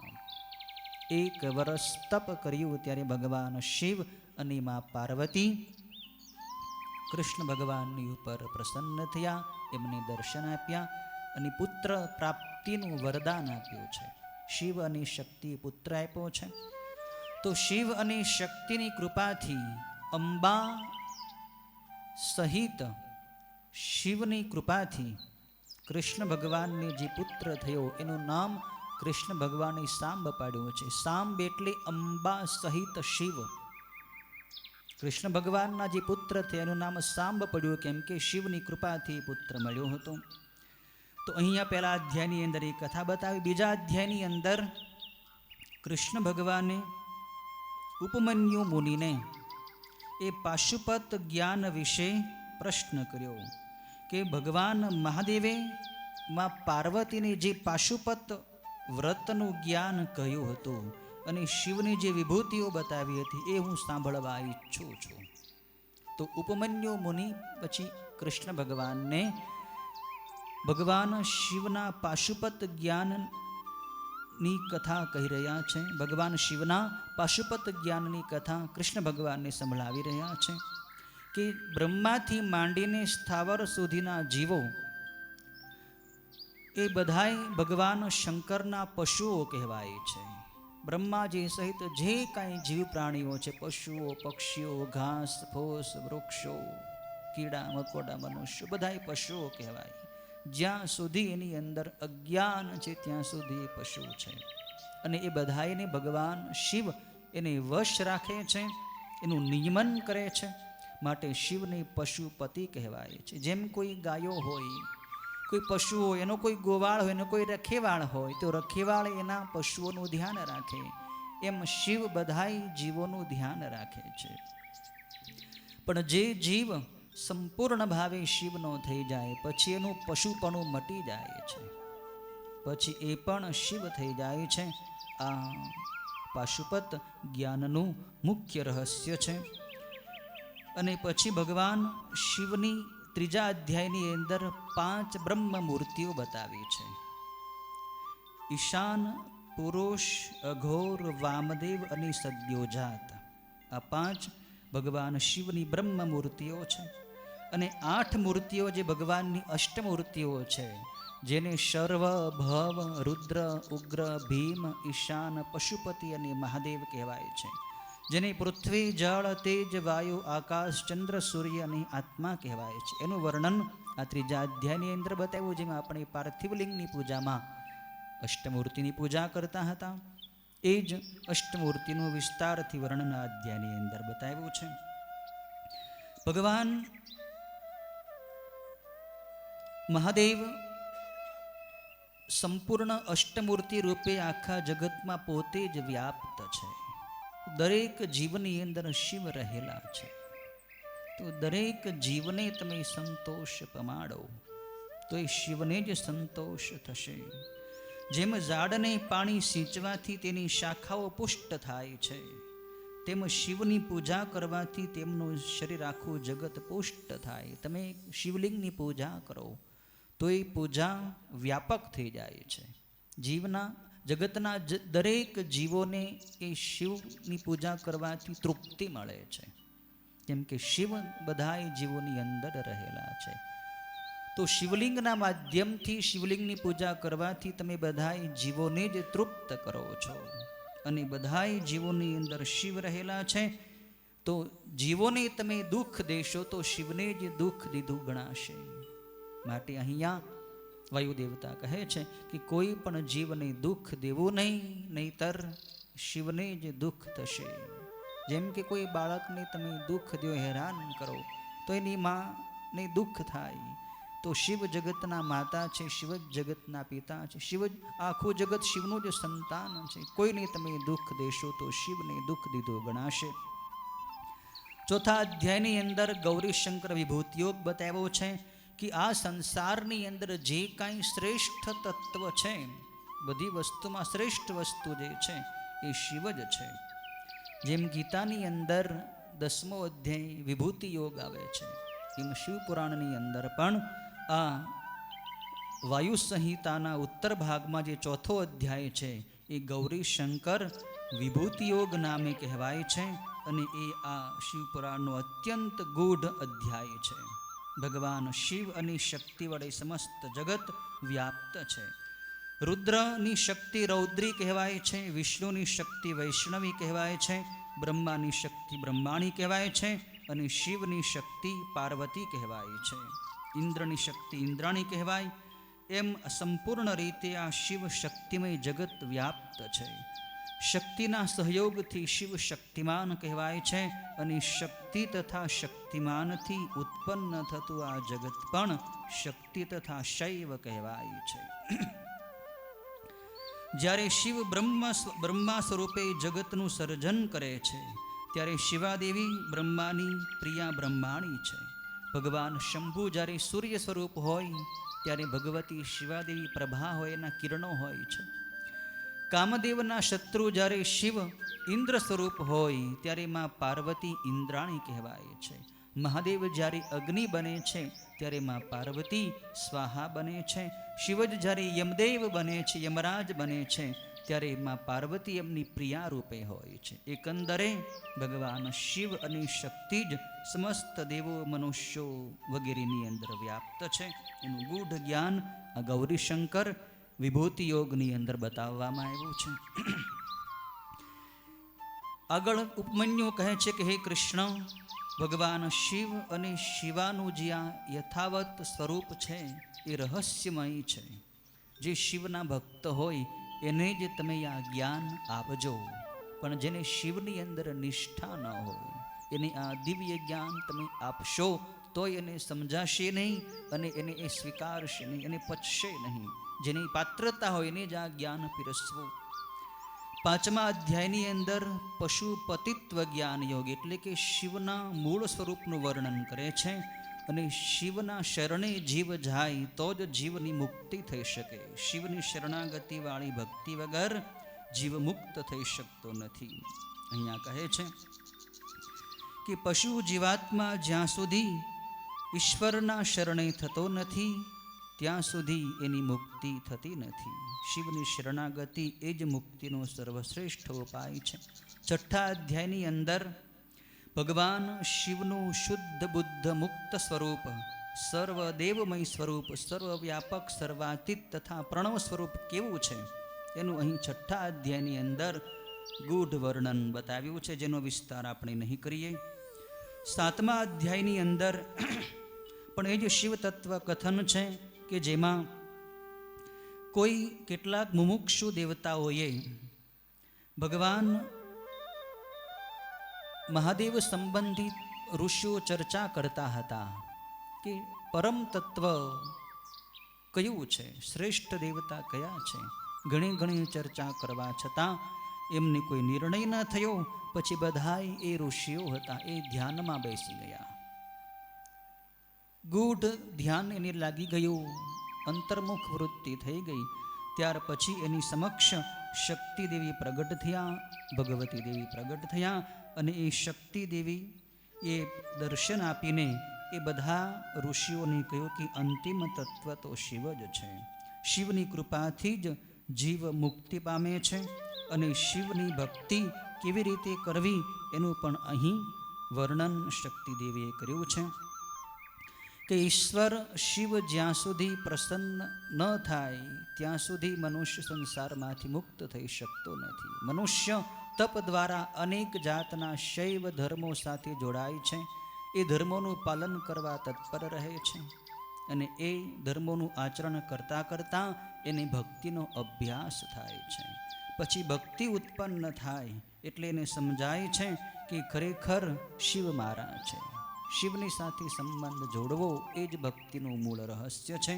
અહીંયા શિવના 5 ધર્મો પણ બતાવ્યા છે. એ 5 ધર્મો છે તપ, કર્મ, જપ, ધ્યાન અને જ્ઞાન, જેનું વર્ણન આપણે પહેલાં કરી ચૂક્યા છીએ. 8મા અધ્યાયની અંદર શિવનું જ્ઞાન, શિવની ઉપાસનાથી દેવતાઓને શિવના દર્શન અને સૂર્યમાં શિવ ભાવ કરીને અર્ઘ્ય આપવો અને વ્યાસના અવતારોની કથા કરી છે. દેવતાઓ ભગવાન શિવને પ્રશ્ન કરે છે કે પ્રભુ, આપનું મૂળ સ્વરૂપ કેવું છે? આપના કયા સ્વરૂપની અમે ઉપાસના કરીએ? ત્યારે ભગવાન શિવે એને પોતાનું સૂર્ય સ્વરૂપ બતાવ્યું. શિવ જ સૂર્ય સ્વરૂપ છે. સૂર્ય સ્વરૂપ બતાવ્યું પછી દેવતાઓએ ભગવાન શિવને એ સૂર્યમંડળમાં મહાદેવ સ્વરૂપે જોઈને તેમને અર્ઘ્ય અર્પણ કર્યો છે. અને અર્ઘ્ય અર્પણ કર્યા પછી ભગવાન મહાદેવે એમને મૂળ સ્વરૂપના દર્શન આપ્યા અને પછી એમને આશીર્વાદ આપ્યા છે. શિવ શક્તિના દર્શન એમને થયા છે. અને પછી વ્યાસના અવતારોનું વર્ણન કર્યું છે. અલગ અલગ કલ્પોમાં કયા કયા ઋષિ વ્યાસ રૂપે પ્રગટ થાય એનું અહીં વર્ણન કર્યું છે કે રિભુ, સત્ય, ભાર્ગવ, અંગીરા, સૂર્ય, બ્રાહ્મણ, મૃત્યુ, ઇન્દ્ર, બુદ્ધિમાન, મુનિશ્રેષ્ઠ, વશિષ્ઠ, સારસ્વત, ત્રિધામા, ત્રિવૃત, આ બધા અલગ અલગ ઋષિઓ કલ્પોના ક્રમ પ્રમાણે અનુક્રમે વ્યાસ અવતાર ધારણ કરે છે અને એના શિષ્યો અને પ્રશિષ્યોથી આ જ્ઞાનની પરંપરા આગળ વધે છે. 9મા અધ્યાયની અંદર ભગવાન શિવના જે શિવ યોગીઓ થયા એ કયા કયા યોગીઓ થયા એનું વિસ્તારથી વર્ણન છે. અને કહે છે કે તેઓ બધા પશુપતિના ભક્તો હતા, સિદ્ધો હતા અને આ સમગ્ર શરીરે ભસ્મ લગાવતા હતા. સર્વ શાસ્ત્રોના તત્વને જાણવાવાળા હતા. વેદ અને વેદાંગના પારગામી હતા. શિવના આશ્રમમાં રમનારા હતા અને શિવના જ્ઞાનમાં પરાયણ એટલે કે શિવના આશ્રમની અંદર ભોજન વગેરે કરવાવાળા હતા અને બધા શિવ સ્વરૂપ જ હતા. એ બધા શિવ યોગીઓએ શિવના આ જ્ઞાનની પરંપરા આગળ વધારી છે. 10મા અધ્યાયની અંદર શિવની ભક્તિનું વર્ણન છે કે ભક્તિ વગર શિવ પ્રાપ્ત થતા નથી. ભગવાન શિવ પોતે જ મા પાર્વતીને કહે છે કે ભક્તિથી હું જેવો વશ થાવું છું એવો બીજા કોઈ સાધનથી વશ થતો નથી. મહાદેવ કહે છે કે જો મનુષ્યોને મારા વિશે શ્રદ્ધા હોય તો હર કોઈ કારણે હું વશ થઈ જાઉં છું. એને સ્પર્શ કરવા યોગ્ય થઈ જાઉં છું. એને દર્શન પણ આપું છું. એની પૂજાએ સ્વીકારું છું. એની સાથે વાતચીત પણ કરું છું. માટે મારામાં પરમ શ્રદ્ધા જરૂર કરવી. જે મનુષ્ય વર્ણાશ્રમ ધર્મનું, પોતાના કર્તવ્યનું, પોતાની ફરજનું પાલન કરે એને જ મારી ઉપર શ્રદ્ધા થાય. જે ધર્મનું પાલન ન કરે એને મારામાં શ્રદ્ધા થતી નથી. અને જેની શ્રદ્ધા ન થાય એની ભક્તિ પણ ન થાય. માટે ભક્તિથી જ શિવના દર્શન થઈ શકે, શિવની સાથે વાતચીત થઈ શકે. શિવની ભક્તિમાં પણ પંચાક્ષર ઓમ નમઃ શિવાય મંત્રનો જપ, એ જપનું ચિંતન અને સાથે પ્રણવનો જપ એ પણ મુખ્ય ભક્તિનું અંગ બતાવ્યું છે. શિવનું પૂજન એમાં તે આભ્યંતર પૂજન એ 100 ગણું અધિક બતાવ્યું. બહારની પૂજા કરતાં અંદરની પૂજા માનસિક પૂજા, અને માનસિક પૂજા કરતાં પણ ભગવાનનું ધ્યાન એ 100 ગણું વધારે ઉત્તમ છે એમ અહીં બતાવ્યું છે. ભગવાન શિવની ભક્તિના 9 અંગો જે નવધા ભક્તિ છે એનું પણ અહીં ભગવાન શિવે સંક્ષિપ્તમાં વર્ણન કર્યું છે. અને કહે છે કે મારો ભક્ત જે ચાંડાલ હોય એ પણ મને જેવો પ્રિય હોય છે એવો 4 વેદોને જાણનારો પણ મને પ્રિય નથી. જે ભલે 4 વેદોને જાણે છે પણ એની અંદર ભક્તિ નથી તો ભગવાનને એ વહાલો નથી. પણ જે ભગવાનનો ભક્ત છે, ભગવાનની સાથે શુદ્ધ પ્રેમ કરે છે, એને ભલે વેદોનું, શાસ્ત્રોનું જ્ઞાન નથી પણ છતાં શિવને એ વહાલો છે. ભગવાન કહે છે કે ભક્તિથી જે માણસ પત્ર, પુષ્પ, ફળ કે જળ મને આપે છે એને હું અવશ્ય સ્વીકારી લઉં છું. હું એને ભૂલતો નથી અને એ મને ભૂલતો નથી. પત્રમ પુષ્પમ ફલમ તોયમ યો મે ભક્ત્યા પ્રયચ્છતિ તદહમ ભક્ત્યુપહરિતમશ્નામી પ્રયતાત્મનઃ તસ્યાહમ ન પ્રણશ્યામી સચ મે ન પ્રણશ્યતિ. 11મા અધ્યાયમાં શિવના જ્ઞાનનું વર્ણન બતાવ્યું છે કે શિવનું ગૂઢ જ્ઞાન કેવું છે, આ વિસ્તારથી વર્ણન છે. 12મા અધ્યાયની અંદર પંચાક્ષર મંત્રનું મહાત્મ્ય. પંચાક્ષર મંત્ર એટલે ઓમ નમઃ શિવાય મંત્ર, દિવ્ય મંત્ર છે. ઓમ નમઃ શિવાય મંત્ર મુખ વડે સુખપૂર્વક ઉચ્ચારી શકાય એવું બધાય લોકો જપી શકે છે અને સર્વ વિદ્યાઓનું બીજ છે. સૌથી પહેલો આ મંત્ર છે અને વડલાના બીજની પેઠી અતિ સૂક્ષ્મ હોવા છતાં મહાન અર્થવાળો છે. ઓમ એ એકાક્ષર મંત્રમાં ત્રણેય ગુણોથી પર સર્વજ્ઞ પ્રભુ મહાદેવ બિરાજી રહ્યા છે. નમઃ શિવાય પંચાક્ષર મંત્રમાં બ્રહ્મા, ઈશાન વગેરે ક્રમે રહે છે અને ષડક્ષર સૂક્ષ્મ મંત્રમાં 5 બ્રહ્મરૂપી શિવ પોતે રહે છે. અહીં પંચાક્ષર મંત્રથી ભગવાન શિવની ઉપાસના કેવી રીતે કરવી એમ બતાવ્યું છે કે જે વાક્ય સાંભળીને કલ્યાણ થાય અને રાગ વગેરે સંપૂર્ણ દોષો નાશ પામે એ વાક્ય ભલે સંસ્કાર વગરનું હોય તો પણ એ મંત્રરૂપ છે. તો ષડક્ષર મંત્ર સમાન કોઈ મંત્ર નથી. એ મંત્રમાં અંક સહિત વેદો અને શાસ્ત્રો ભરેલા પડ્યા છે, માટે એના સમાન બીજો કોઈ મંત્ર નથી. જેટલા શિવના જ્ઞાન અને જે વિદ્યાના સ્થાનો છે તે ષડક્ષર મંત્રનું ટૂંકું ભાષ્ય અને નાની વ્યાખ્યા જ છે. શાસ્ત્રો તો બધા નાના છે. ઓમ નમઃ શિવાય મંત્ર એ બધા શાસ્ત્રો અને વેદો કરતાં મોટો છે. ઓમ નમઃ શિવાય એ મંત્ર જેના હૃદયમાં રહ્યો હોય એને ઘણા બધા શાસ્ત્રો વાંચવાની જરૂર નથી, મંત્રો ભણવાની જરૂર નથી. જેણે ઓમ નમઃ શિવાય મંત્રનો અભ્યાસ સ્થિર કરી લીધો, એણે બધુંય સાંભળી લીધું, બધુંય ભણી લીધું, બધુંય કરી લીધું અને ઓમ નમઃ શિવાય એ 3 અક્ષરો 3 શબ્દો જેની જીભના ટેરવા ઉપર હોય છે એનું જીવન સફળ થયું છે.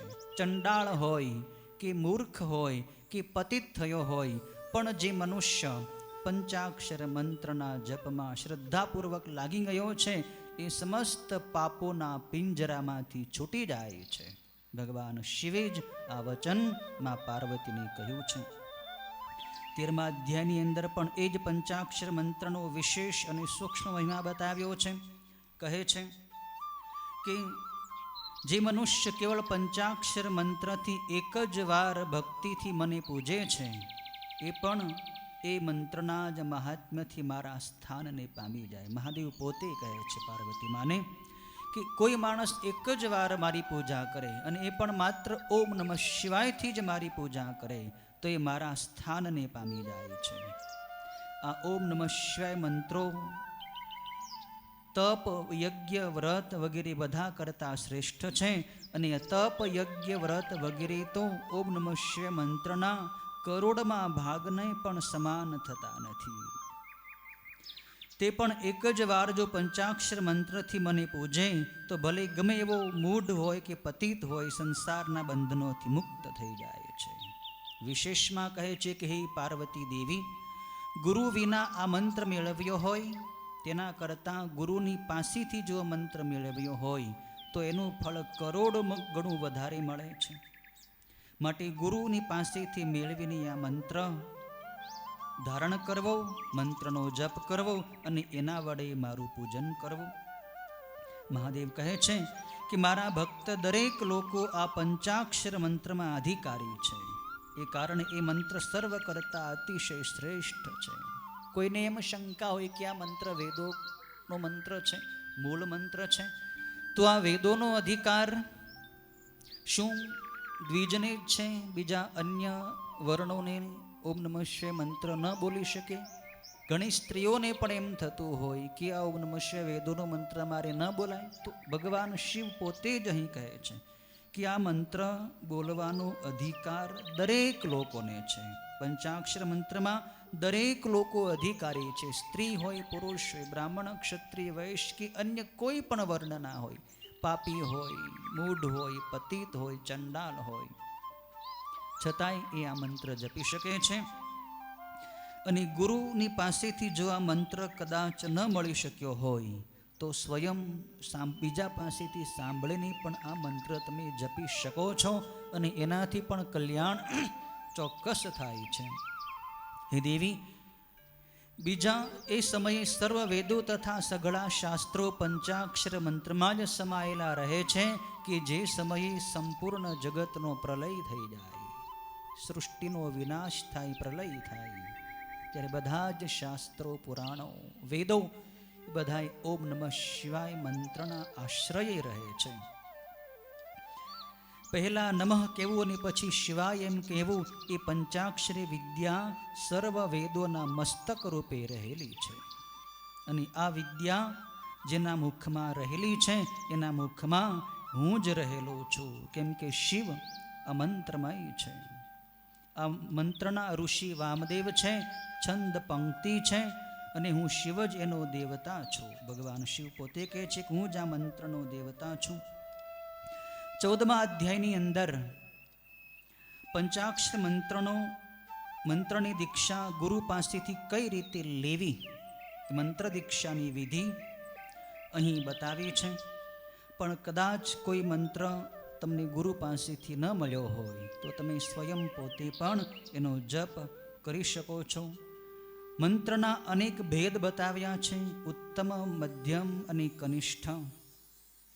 હોઠ ચાલે તેમ ધીમે ધીમે જપ કરવો એ મધ્યમ છે, અને વાણીથી બોલતા બોલતા બહુ બધાએ સાંભળે એમ જપ કરવો એ શાસ્ત્ર કુશલ પંડિતો એને અધમ જપ કહે છે. અને જે જપ મનમાં જપવો, જીભ પણ હલાવવી નહીં, હોઠ પણ હલાવવા નહીં, માત્ર મનમાં જ ઉચ્ચારણ કરવું એ શ્રેષ્ઠ મંત્ર, માનસિક મંત્ર છે. ઊંચા નીચા મધ્યમ સ્વર સાથે તથા સ્પષ્ટ અસ્પષ્ટ પદોવાળા અક્ષરોથી વાણી દ્વારા જે મંત્ર ઉચ્ચારે એને વાચિક જપ કહેવાય છે. માત્ર જીભ ચાલે અથવા સહેજ થોડો ઉચ્ચાર થાય પણ બીજા લોકો સાંભળે નહીં એને ઉપાંશુ જપ કહેવાય છે, મધ્યમ જપ કહેવાય છે. અક્ષરોની પંક્તિના વર્ણનું વર્ણન અને પદે પદનું બુદ્ધિથી વારંવાર શબ્દ ચિંતન જે થયા કરે એ માનસિક જપ છે. વાચિક જપ તો એક જ ગણાય, ઉપાંશુ જપ એનાથી 100 ગણો ઉત્તમ, માનસિક જપ એનાથી 1000 ગણો ઉત્તમ થાય. પણ સગર્ભ જપ 100 ઉપર કહેવાય છે. પ્રાણાયામ સહિત જે જપ કરાય એ સગર્ભ જપ કહેવાય. એટલે કે પ્રાણાયામ કરતા કરતા માનસિક જપ કરે એ તો એના કરતાં ઉત્તમ ગણાય છે. આંગળીથી જપ કરાય તે એક જ કહેવાય. આંગળીઓના વેઢાથી જે જપ થાય એ 8 ગણો ઉત્તમ છે. અને શંખના મણકાઓથી જો જપ કરાય એ 100 ગણો ઉત્તમ છે. પરવાળાની માળાથી જપ કરાય 1000 ગણો ઉત્તમ છે. સ્ફટિકના મણકાઓથી જે જપ થાય 10,000 ગણો ઉત્તમ છે. મોતીઓથી કરાતો જપ 1,00,000 ગણો ઉત્તમ છે. કમળ કાકડીઓથી કરાતો જપ એટલે જપની સંખ્યા કમળ કાકડીથી ગણો તો 10,00,000 ગણી ઉત્તમ છે. સોનાના મણકાઓથી જે જપ ગણાય એ 1 કરોડ ગણો ઉત્તમ છે. દર્ભની ગાંઠ એટલે કે ડાબડાની ગાંઠથી તથા રુદ્રાક્ષોથી કરાતો જપ અનંત ગણો થાય છે. એટલે રુદ્રાક્ષની માળાથી ઓમ નમઃ શિવાયનો જપ કરો તો એનું અનંત ગણું ફળ મળે. એટલે રુદ્રાક્ષની માળા હાથમાં જ રાખો. હાથમાં હલતા ચાલતા તમે જપ કરી શકો છો માળા રાખીને. ભગવાનની નિષ્કામ ભાવથી ભક્તિ કરવામાં કોઈ પણ પ્રકારનો દોષ નથી. આ રીતે જપ કરવામાં 30 રુદ્રાક્ષોની કરેલી માળા ધન આપનારી છે. 27 રુદ્રાક્ષોની માળા પુષ્ટિ આપનારી છે. 25 રુદ્રાક્ષોની માળા મુક્તિ આપે છે. 15 રુદ્રાક્ષોની માળા અભિચાર ફળને આપનારી થાય છે. હર કોઈ જપમાં અંગૂઠો મોક્ષ આપનાર, તરજની આંગળી શત્રુનો નાશ કરનાર તથા વચલી આંગળી ધન આપનારી છે. આ જપમાં 108 મણકાઓની માળા સર્વથી ઉત્તમમાં ઉત્તમ છે. એટલે 108 રુદ્રાક્ષોની માળા કરીને એનાથી જ જપ કરવો. ઘરમાં જપ કરાય સામાન્ય ગણાય. ગાયના વાડામાં જપ કરે 100 ગણો ઉત્તમ. જંગલમાં બાગ બગીચામાં જપ કરે 1000 ગણો ઉત્તમ. પર્વત ઉપર 10,000 ગણો ઉત્તમ. નદી ઉપર કરેલો જપ 1,00,000 ગણો ઉત્તમ. દેવાલયમાં એટલે કે મંદિરમાં 1 કરોડ ગણો ઉત્તમ. અને મારી સમક્ષ જપ કરે એ અનંત ગણો થાય છે. પૂર્વ દિશા તરફ મુખ રાખીને કરેલો જપ વશ કરનાર થાય છે. માટે પૂર્વ દિશા તરફ મુખ રાખીને જપ કરવો. ગુરુઓ તથા વડીલોની સમક્ષ તેનાથી અવળું મુખ રાખીને મંત્ર જપ ન કરવો. ગુરુની સામે બેઠા હો ત્યારે ગુરુની સન્મુખ રહીને જપ કરવો. પાઘડી પહેરીને, કોટ કે બંડી પહેરીને જપ ન કરવો. વાળ છૂટા મૂકીને અથવા ગળે કંઈક વીંટાળીને જપ ન કરવો. હાથમાં અપવિત્ર વસ્તુ રાખીને જપ ન કરવો. જપ કરતાં કરતાં બીજું કંઈ બોલ બીજી કંઈ વાતો ન કરવી. જપ કરતી વખતે ક્રોધ ન કરવો, ગર્વ ન કરવો, છીંક બગાસું વગેરે પણ ન ખાવું, થૂકવું પણ નહીં. કૂતરા કે અન્ય હીન પશુઓનું દર્શન ન કરવું. આવા જપ કરવાના ઘણા બધા સૂક્ષ્મ નિયમો છે, એ અહીંથી જાણવા જેવા છે. માટે દરેક લોકોએ આ પંચાક્ષર મંત્રનો જપ કરવામાં લાગી જવું અને એ જપ સમસ્ત પાપ કર્મોનું છેદન કરી ભગવાન શિવની પ્રાપ્તિ કરાવનારો થાય છે. ભગવાન શિવ પોતે અહીં માં પાર્વતીને કહે છે કે હું તમને ગૂઢ વાત બતાવી રહ્યો છું કે આ મંત્રમાં દરેક પ્રકારની મેં બધાની છૂટ આપેલી છે. કોઈ મનુષ્ય ગમે તેવો અંત્યજ હોય, ચંડાળ હોય, પણ એ આ જપ કરે તો એનો જપ પણ નિષ્ફળ જતો નથી. આ જપ સફળ જ થાય છે. જો સદગુરુની પાસેથી જે સિદ્ધ સદગુરુ છે, જેમણે આ મંત્ર સિદ્ધ કરેલો છે, એમની પાસેથી ઓમ નમઃ શિવાય મંત્રની દીક્ષા મળે તો આ મંત્ર સુસિદ્ધ કહેવાય. જે સામાન્ય ગુરુ છે, ભલે એણે આ મંત્રની સિદ્ધિ નથી કરી, પણ કોઈ પવિત્ર સંતની પાસેથી આ મંત્ર મળે તો એને સિદ્ધ મંત્ર કહેવાય. પણ જો પોતાની મેળે જ આપણે ક્યાંકથી વાંચીને, ક્યાંકથી સાંભળીને આ મંત્રનો જપ આપણી જાતે જપવા માંડીએ તો એને સાધ્ય મંત્ર કહેવાય છે. કોઈ પણ રીતે આ મંત્ર જો તમે જપવા માંડો તો અંતે સિદ્ધિ જરૂર મળી જાય, એટલે એમાં કોઈ શંકા કરવાની જરૂર નથી. આ એક જ મહામંત્ર જો મેળવાઈ ગયો હોય તો બીજા સર્વ મંત્રો મેળવાઈ ગયેલા ગણાય છે. વળી આ મહામંત્ર મેળવવામાં કોઈ જાતિ વગેરેની કાંઈ જરૂર નથી. માટે દરેક લોકોએ શંકા છોડીને આ મંત્રનો જપ કરવો. 15મા અધ્યાયની અંદર સદગુરુ, જ્ઞાની સદગુરુની પાસેથી આ મંત્ર મેળવવાથી કઈ રીતે મોક્ષની પ્રાપ્તિ થાય એનું વર્ણન છે. અને સાથે સદગુરુએ શિષ્યની કઈ રીતે પરીક્ષા કરવી એનું પણ વિધાન અહીં બતાવ્યું છે. આ વિધાન અતિ ગૂઢ છે, એનો વિસ્તાર આપણે નહીં કરીએ. પણ જે સદગુરુ છે એ શિષ્યને તારનાર છે. 2 નૌકા હોય તે જ એકાબીજીને તારી શકે છે, પણ 2 શિલાઓ હોય એ શું એકાબીજીને તારી શકે ખરી? શિલા પોતે ડૂબી જાય અને બીજાને પણ ડૂબાડે છે. એમ જે સદગુરુ તરી ગયેલા હોય એ જ બીજા પોતાના શિષ્યને ભવસાગરની પાર ઉતારી શકે છે. જે પોતે જ પોતાનું કલ્યાણ જેણે ન કર્યું હોય એ બીજાનું કલ્યાણ કઈ રીતે કરી શકે? ગુરુ સ્વરૂપ શિવને પોતાનો આત્મા જ્યારે શિષ્ય અર્પણ કરી દે છે ત્યારે એ શિવભક્ત શિવ સ્વરૂપ થઈ જાય છે અને એ પછી તેનો પુનર્જન્મ થતો નથી. ગુરુએ પણ પોતાના આશ્રિત શિષ્યની, જો શિષ્ય બ્રાહ્મણ હોય તો 1 વર્ષ સુધી એની પરીક્ષા કરવી, ક્ષત્રિય હોય તો 2 વર્ષ સુધી એની પરીક્ષા કરવી, વૈશ્ય હોય તો 3 વર્ષ સુધી એની પરીક્ષા કરવી. એ પરીક્ષામાં પ્રાણ આપી દેવા, દ્રવ્ય આપી દેવા વગેરે માટેના આદેશો કરવા, બીજા પણ યોગ્ય અયોગ્ય આદેશો કરવા, ઉત્તમ અને અધમ કાર્ય માટે શિષ્યની આજ્ઞા કરવી, આક્રોશ કરવો, ગમે તેમ કરવું. પણ સંયમી શિષ્ય જે હોય છે એ સદગુરુની આજ્ઞાનું પાલન કરવામાં ક્યારેય કંટાળતો નથી અને સદગુરુના શરણમાં જો અનન્ય નિષ્ઠાપૂર્વક જો લાગેલો રહે તો એનું કલ્યાણ થઈ જાય છે. એવા નિષ્ઠાવાળા, ગુરુની અંદર દોષ ન જોવાવાળા શિષ્યને જ દીક્ષા આપવી, એવું અહીં વિધાન છે. અહીં એક સુંદર વાત ઉપમન્યુ મુનિ કરી રહ્યા છે કે સ્ત્રીઓને કઈ રીતે આ મંત્રની અંદર દીક્ષિત કરવી તો કહે છે કે આ લોકમાં જે અનુલોમ જાતિઓ એટલે કે ઉચ્ચ વર્ણના પુરુષથી નીચ વર્ણની સ્ત્રીઓમાં જન્મેલી જે કન્યાઓ હોય તેઓને તો દ્વિજ ગણવી જોઈએ અને તેઓ માટે તો તેમની માતાના કુળને યોગ્ય અધ્વશુદ્ધિ કરાવી અને એને ગુરુની પાસે ગુરુ દીક્ષા અપાવી શકે છે. વળી જે કન્યાને પોતાના પિતા વગેરેએ શિવ ધર્મમાં જોડેલી હોય તેને કોઈ શિવ ભક્ત પતિને જ આપવી યોગ્ય ગણાય છે, પણ તેથી બીજા શિવ વિરોધી પતિને આપવી યોગ્ય નથી.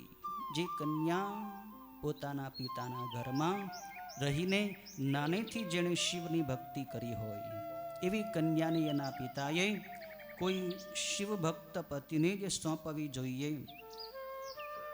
અને જો કદાચ ભૂલથી પ્રતિકૂળ પતિ મળ્યો હોય, એનો પતિ જો શિવની ભક્તિ ન કરતો હોય તો કન્યાએ પોતે હર કોઈ ઉપાયે પોતાના પતિને પણ શિવભક્ત બનાવવો જોઈએ. પરંતુ જો એનો પતિ પત્નીની વાત ન માને અને શિવના ધર્મની અંદર એ ન લાગે તો કેવળ ધર્માચરણમાં જ ત્યાગ કરી મનથી પોતાનો શિવ ધર્મ આચરવો. કન્યાએ પોતાનો શિવ ધર્મ છોડવો નહીં. કદાચ પતિ એની વાત ન માને પણ છતાં પત્નીએ મનથી પણ શિવનું આચરણ, શિવનું કર્મ, શિવની પૂજા વગેરે અવશ્ય કરવું જોઈએ. એમ અહીં દિવ્ય વિધાન બતાવ્યું છે. હર કોઈ મનુષ્ય ગમે તે વર્ણનો ગમે તે જાતિનો હોય, પણ જો તે શિવભક્ત હોય તેમજ ગુરુની આધીન રહેનારો હોય તો તેને શિવ ધર્મથી સંસ્કારી કરવો યુક્ત જ છે. તેની માટે કોઈ અલગ સંસ્કાર હોતો જ નથી. જે શિવનો ભક્ત છે એને કોઈ પણ અલગ કર્મકાંડ કરીને સંસ્કારિત કરવાની જરૂર નથી. એનું વર્ણન અહીંયા કર્યું છે.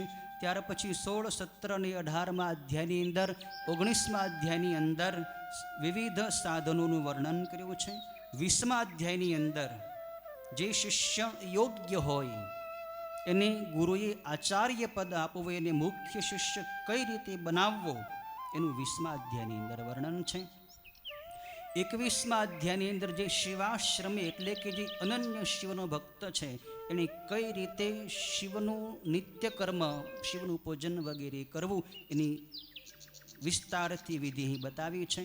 22મા અધ્યાયની અંદર નૈમિતિક અને નિત્ય કર્મની વિધિ બતાવી છે અને કહે છે કે જેનામાં ધ્યાન તથા જ્ઞાન હોય છે તે સંસાર સમુદ્રને અવશ્ય તરી જાય છે. ધ્યાન યજ્ઞ તથા જ્ઞાન યજ્ઞ હિંસા વગેરે દોષોથી રહિત છે. અત્યંત શુદ્ધ અને ચિત્તને વશ કરનાર એટલે કે જેને ધ્યાન અને જ્ઞાનની અંદર નિષ્ઠા થઈ ગઈ એને પછી બીજા કોઈ કર્મ કરવાની જરૂર રહેતી નથી. 23મા અધ્યાયની અંદર શિવની માનસિક પૂજાનું વર્ણન કર્યું છે. 24મા અધ્યાયની અંદર શાસ્ત્રીય વિધિથી શિવનું પૂજન કઈ રીતે કરવું એની વાત કરી છે.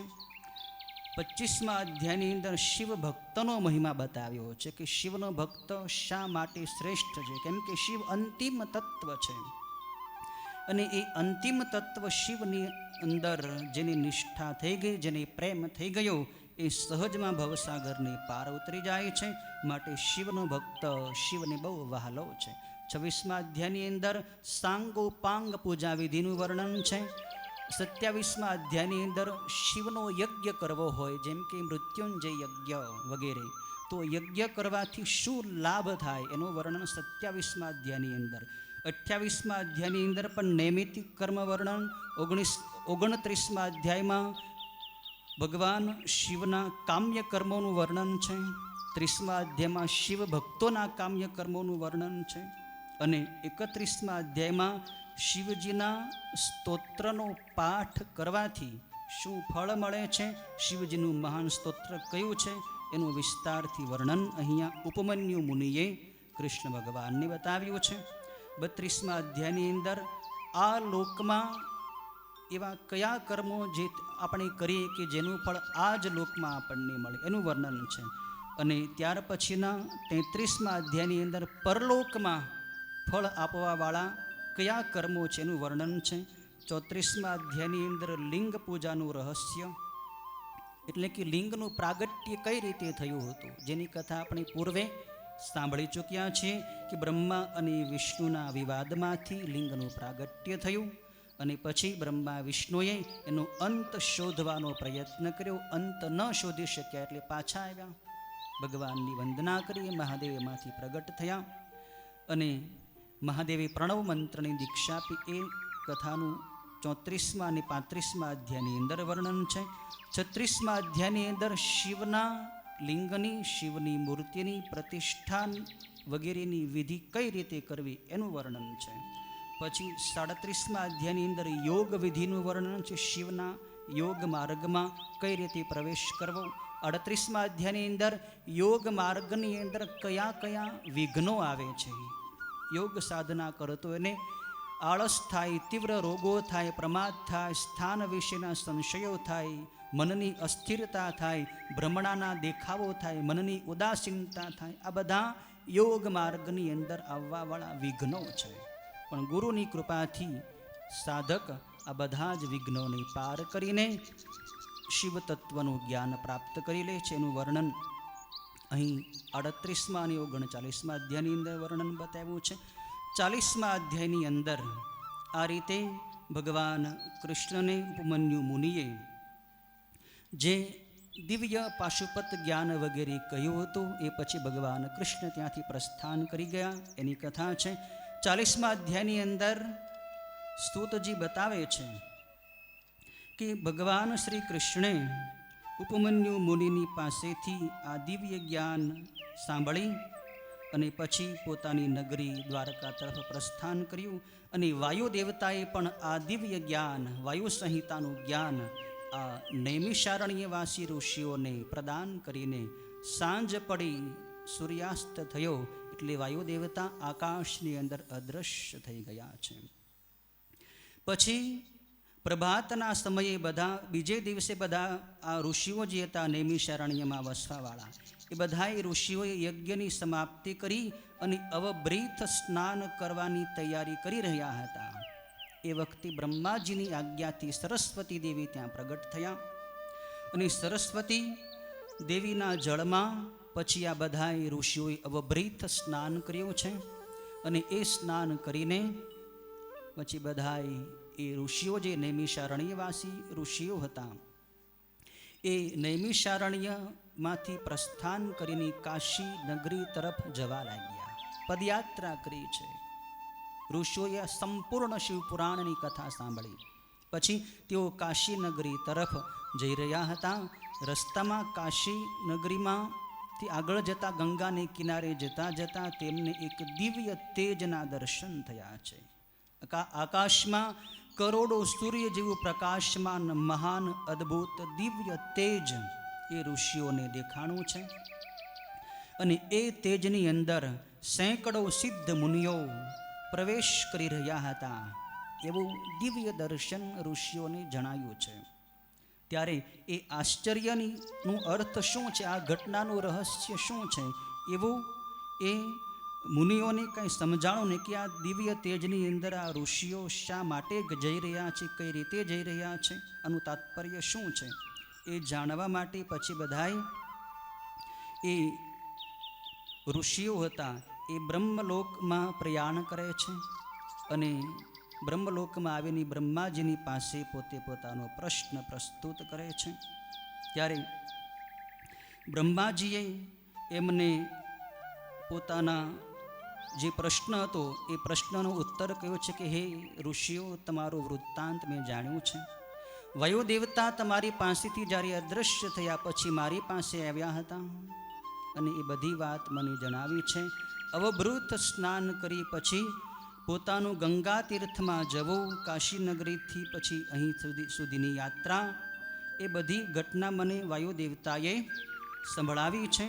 અને એ તેજમાં મુનિઓનું લીન થવું, પછી તેજનું અદૃશ્ય થવું, એ તેજ સંબંધી પોતે વિચાર કર્યા છતાં તેનું સાચું સ્વરૂપ તમને જણાયું નથી. તો હવે તમે અહીંથી મંદરાચલ પર્વત ઉપર જાઓ. ત્યાં મંદરાચલ પર્વતની બાજુમાં કુમાર શિખર આવેલું છે. એ એ કુમાર શિખર ઉપર સનત કુમારો રહ્યા છે. એ સનત કુમાર મુનિ ભગવાન શિવના મહાન ગણ નંદીશ્વરની પ્રતીક્ષા કરી રહ્યા છે. તમે ત્યાં જશો એટલે સનત કુમાર તમારું સ્વાગત કરશે અને ત્યાં થોડી જ વારમાં પછી નંદીશ્વર આવશે. ભગવાન શિવના મહાન ગણ એ નંદીશ્વર તમારા બધા જ સંશયોનું છેદન કરશે. એમની દ્રષ્ટિ પડતા જ તમારા ભીતરના બહારના બધા સંશયો નષ્ટ થઈ જશે અને એમની કૃપાથી તમને દિવ્ય જ્ઞાન પ્રાપ્ત થશે. બ્રહ્માજીની પ્રેરણાથી બધાય નૈમિષારણ્યવાસી ઋષિઓ આ પર્વત ઉપર આવે છે, કુમાર શિખર ઉપર આવે. જે કુમાર શિખર દક્ષિણ દિશામાં આવેલું હતું. ત્યાં સાક્ષાત જાણે તેજના ઢગલા જેવા હોય એવા સનત કુમાર મુનિઓના દર્શન એમને થયા છે. અને ત્યાં દર્શન કરીને એ બધા ઋષિઓ જ્યાં ઊભા હતા ત્યાં જ ભગવાન શિવના મહાન ગણ નંદીશ્વર ત્યાં પ્રગટ થયા છે. નંદીના સમાગમ પહેલાં એ સનત કુમારના પ્રથમ દર્શન કર્યા છે અને પછી નંદીશ્વરના દર્શન કરી અને એ દર્શન કરતાં જ એની દ્રષ્ટિ પડતા જ નંદીશ્વરની અંદર એટલું બધું તેજ હતું કે એ તેજ જોતા જ આ બધા જ ઋષિઓના તમામ સંશયો નષ્ટ થઈ ગયા છે. નંદીશ્વર દેવને પ્રણામ કરી સ્તવેને સનત કુમારે નૈમિષ મુનિઓની ઓળખાણ આપી અને જણાવ્યું કે આ ષટકુલીય ઋષિઓ છે. તેઓ નૈમિષારણ્યમાં લાંબો યજ્ઞ કરી ચૂક્યા છે અને પ્રથમથી જ પ્રભુ દર્શનની ઈચ્છાને લીધે બ્રહ્માજીની આજ્ઞાથી અહીં આવ્યા છે. બ્રહ્માપુત્ર સનત કુમારનું એ વાક્ય સાંભળીને નંદીએ તરત જ તેમની સામે નજર કરી અને તેમના સંસાર પાશ કાપી નાખ્યા અને તેઓ બધાયને શૈવ ધર્મ તથા ઈશ્વરી જ્ઞાન યોગ આપીને એ પાછા શિવદેવની પાસે જતા રહ્યા છે. નંદીશ્વરની કૃપાથી બધાય ઋષિઓને દિવ્ય જ્ઞાન પ્રાપ્ત થયું અને મુક્તિ મળી છે. સનત કુમારે બધું જ્ઞાન વ્યાસજીને આપ્યું હતું અને વ્યાસજીએ પછી સ્તુતજીને આપ્યું છે. સ્તુતજીએ આ જ્ઞાન પછી પેલા નૈમિષારણ્યવાસી ઋષિઓને કહ્યું છે. આ રીતે પછી સ્તુત પુરાણી ત્યાંથી પ્રસ્થાન કરીને જતા રહ્યા છે અને ત્યારે એ સદાચારી મુનિઓએ પ્રયાગમાં મહાન યજ્ઞ સમાપ્ત કર્યો અને પછી વિષયોને લીધે મલિનતા કરનારો કલિયુગનો સમય આવતા તેઓએ કાશીની પાસે વસવાટ કર્યો હતો અને પછી એ અનિંદ્ય મુનિઓએ પશુપાશમાંથી એટલે કે માયાના બંધનમાંથી સંપૂર્ણ છૂટી જવાની ઈચ્છાથી પાશુપત વ્રત કર્યું હતું, જેથી તેમને સમગ્ર જ્ઞાન સમાધિ પ્રાપ્ત થઈ અને છેવટે તેઓ પણ પરમ નિર્વાણ એટલે કે મોક્ષ પામી ગયા. સ્તુત અને શૌનક વગેરે ઋષિઓની આ વાત છે. પેલા જે ઋષિઓ હતા એ હિમાલયવાસી ઋષિઓની કથા હતી. એ હિમાલયવાસી ઋષિઓને બધા નંદીશ્વરે જે જ્ઞાન આપ્યું હતું એનાથી એને મુક્તિ મળી ગઈ. અને પછી આ જે ઋષિઓ છે એ ઋષિઓ શૌનક વગેરે ઋષિઓ છે એને સ્તુતજીની પાસેથી દિવ્ય જ્ઞાન પ્રાપ્ત થયું અને એ દિવ્ય જ્ઞાનથી એની મુક્તિ મળી ગઈ, પરમ નિર્વાણ મળી ગયું છે. અંતે વ્યાસજી આ શિવપુરાણનો મહિમા બતાવે છે કે જે મનુષ્ય શ્રદ્ધા અને ભક્તિમાં તત્પર થઈ આ પુરાણ સાંભળશે તે સમગ્ર ભોગો ભોગવીને અંતે મુક્તિપદ મેળવશે. આ શિવપુરાણ સર્વોત્કૃષ્ટ હોય, શિવને અત્યંત પ્રિય છે, તેમજ ભોગ અને મોક્ષ આપનારું બ્રહ્મતુલ્ય છે, શિવની ભક્તિને વધારનારું છે. ગણો, પુત્રો તથા અંબા સહિત શંકર આ પુરાણના વક્તાનું તથા શ્રોતાનું સર્વકાળ કલ્યાણ કરો, સર્વકાળ કલ્યાણ કરો, સર્વકાળ કલ્યાણ કરો. એતચ્ શિવ પુરાણસ્ય વક્તુઃ શ્રોતુશ્ચ સર્વદા સગણસ સુતા સાંબઃ શમ કરોતિ સ શંકર. ઇતિ શ્રી શિવ મહાપુરાણમાં 7મી વાયવીય સંહિતામાં ઉત્તર ભાગમાં વ્યાસનો ઉપદેશ તથા શ્રી શિવ મહાપુરાણ મહાત્મ્ય વર્ણન નામનો 41મો અધ્યાય. ઓમ તત્સત. ઓમ નમઃ પાર્વતી પતયે. હર હર મહાદેવ. હર સદગુરુ ભગવાન કી જય. શાંતિશ્વર મહાદેવ કી જય. આ રીતે દિવ્ય શિવ પુરાણની કથા આજની આ શિવ ભક્તિ સરિતા, શિવ પુરાણની સત્સંગ ભક્તિ સરિતા અહીં સમુદ્રની અંદર વિલીન થઈ રહી છે. ભગવાન શિવની કૃપાથી અને બ્રહ્મલીન સદગુરુ ભગવાનની કૃપાથી આપણને સૌને આ શિવ મહાપુરાણની કથાનો 41 દિવસ સુધીની આ કથાનો સંપૂર્ણ લાભ પ્રાપ્ત થયો. આ કથા કહેવામાં, આ કથાનું વાચન કરવામાં, વર્ણન કરવામાં, સાંભળવામાં કે કોઈ ક્રિયામાં ઘણા દોષ આવી ગયા હશે. સામાન્ય મતીના માણસો, આપણે સૌ અલ્પમતી મનુષ્યો કહેવાઈએ કે જાણતા અજાણતા પણ આપણાથી ભૂલ થઈ જ જાય, વાંચવામાં, સાંભળવામાં, બોલવામાં, વર્ણન કરવામાં. કેમ કે આ જ્ઞાન તો દિવ્ય ગૂઢ જ્ઞાન છે. આ જ્ઞાનનો વિષય તો તત્વનિષ્ઠ, શિવ તત્વનિષ્ઠ યોગીઓનો આ વિષય છે. આપણા જેવા સામાન્ય મતીના મનુષ્યો આ તત્વને પૂરેપૂરું કદાચ ન સમજી શકે, પણ જેટલું આપણને સમજાયું છે એનાથી આપણો કલ્યાણનો માર્ગ જરૂર ખુલ્લો થયો છે. તો આજે અંતે ભગવાન શિવને આપણે પ્રાર્થના કરીએ છીએ. બધાએ કરબદ્ધ થઈને પ્રાર્થના કરજો, જેમ બોલાવો એમ બોલજો કે આ પુરાણમાં આપણાથી કંઈ ભૂલ થઈ ગયું તો ક્ષમા કરે. બધા બોલજો, હે નાથ, હે ભોળાનાથ, હે મહાદેવ, હે શાંતિશ્વર મહાદેવ, હે દીનબંધો, હે કૃપા સિંધો, હે નોધારાના આધાર, હે પતિત પાવન, હે ભક્તવત્સલ મહાદેવ, હે ભોળા શંભો, હે ભોળી માં, હે ભવાની માં, હે પાર્વતી માં, આપની કૃપાથી, આપની જ શક્તિથી, આપની જ દયાથી, આપની જ પ્રેરણાથી આપના બાળકોએ યથામતી અનુસાર આપના આ શિવ મહાપુરાણની કથા કરી છે. આ કથામાં, આ સત્સંગમાં, વાંચવામાં, સાંભળવામાં કે કોઈ ક્રિયાઓમાં આપના બાળકોથી કાંઈ ભૂલ થઈ ગઈ હોય, ઘણા અપરાધો થઈ ગયા હશે, હે મહાદેવ અમારા બધા અપરાધોને, અમારી બધી જ ભૂલોને ક્ષમા કરજો. હે મહાદેવ, આ કથાના સાંભળવાથી અમારી બુદ્ધિમાં સદાયને માટે આપ વાસ કરજો. અમને સદબુદ્ધિ આપજો, સદભાવ આપજો. આપના બાળકોની પાસે કાયમને માટે આપની નિષ્કામ ભક્તિ કરાવજો. હે મહાદેવ, આપના ચરણોમાં આપના બધાય બાળકોને અનન્ય નિષ્ઠા આપજો.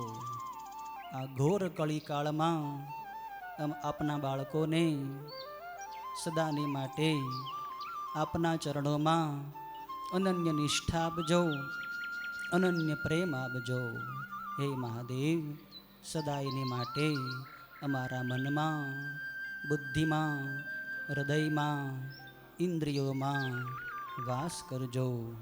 હે મહાદેવ, સૌનું કલ્યાણ કરજો, સૌનું કલ્યાણ કરજો, સૌનું કલ્યાણ કરજો. ઓમ પૂર્ણમદઃ પૂર્ણમિદં પૂર્ણાત પૂર્ણમુદચ્યતે પૂર્ણસ્ય પૂર્ણમાદાય પૂર્ણમેવાવશિષ્યતે.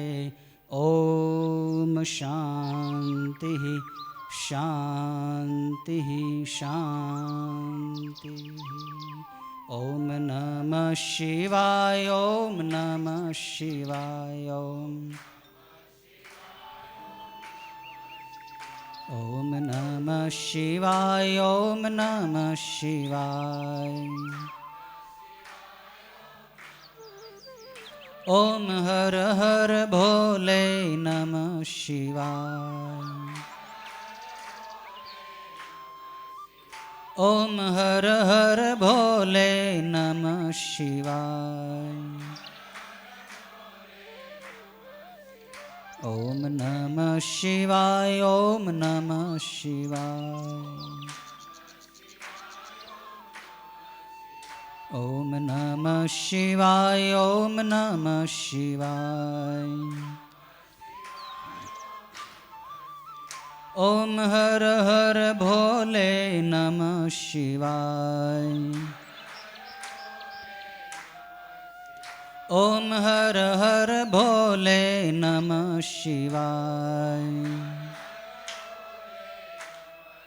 ઓમ નમઃ પાર્વતી પતયે. હર હર મહાદેવ હર.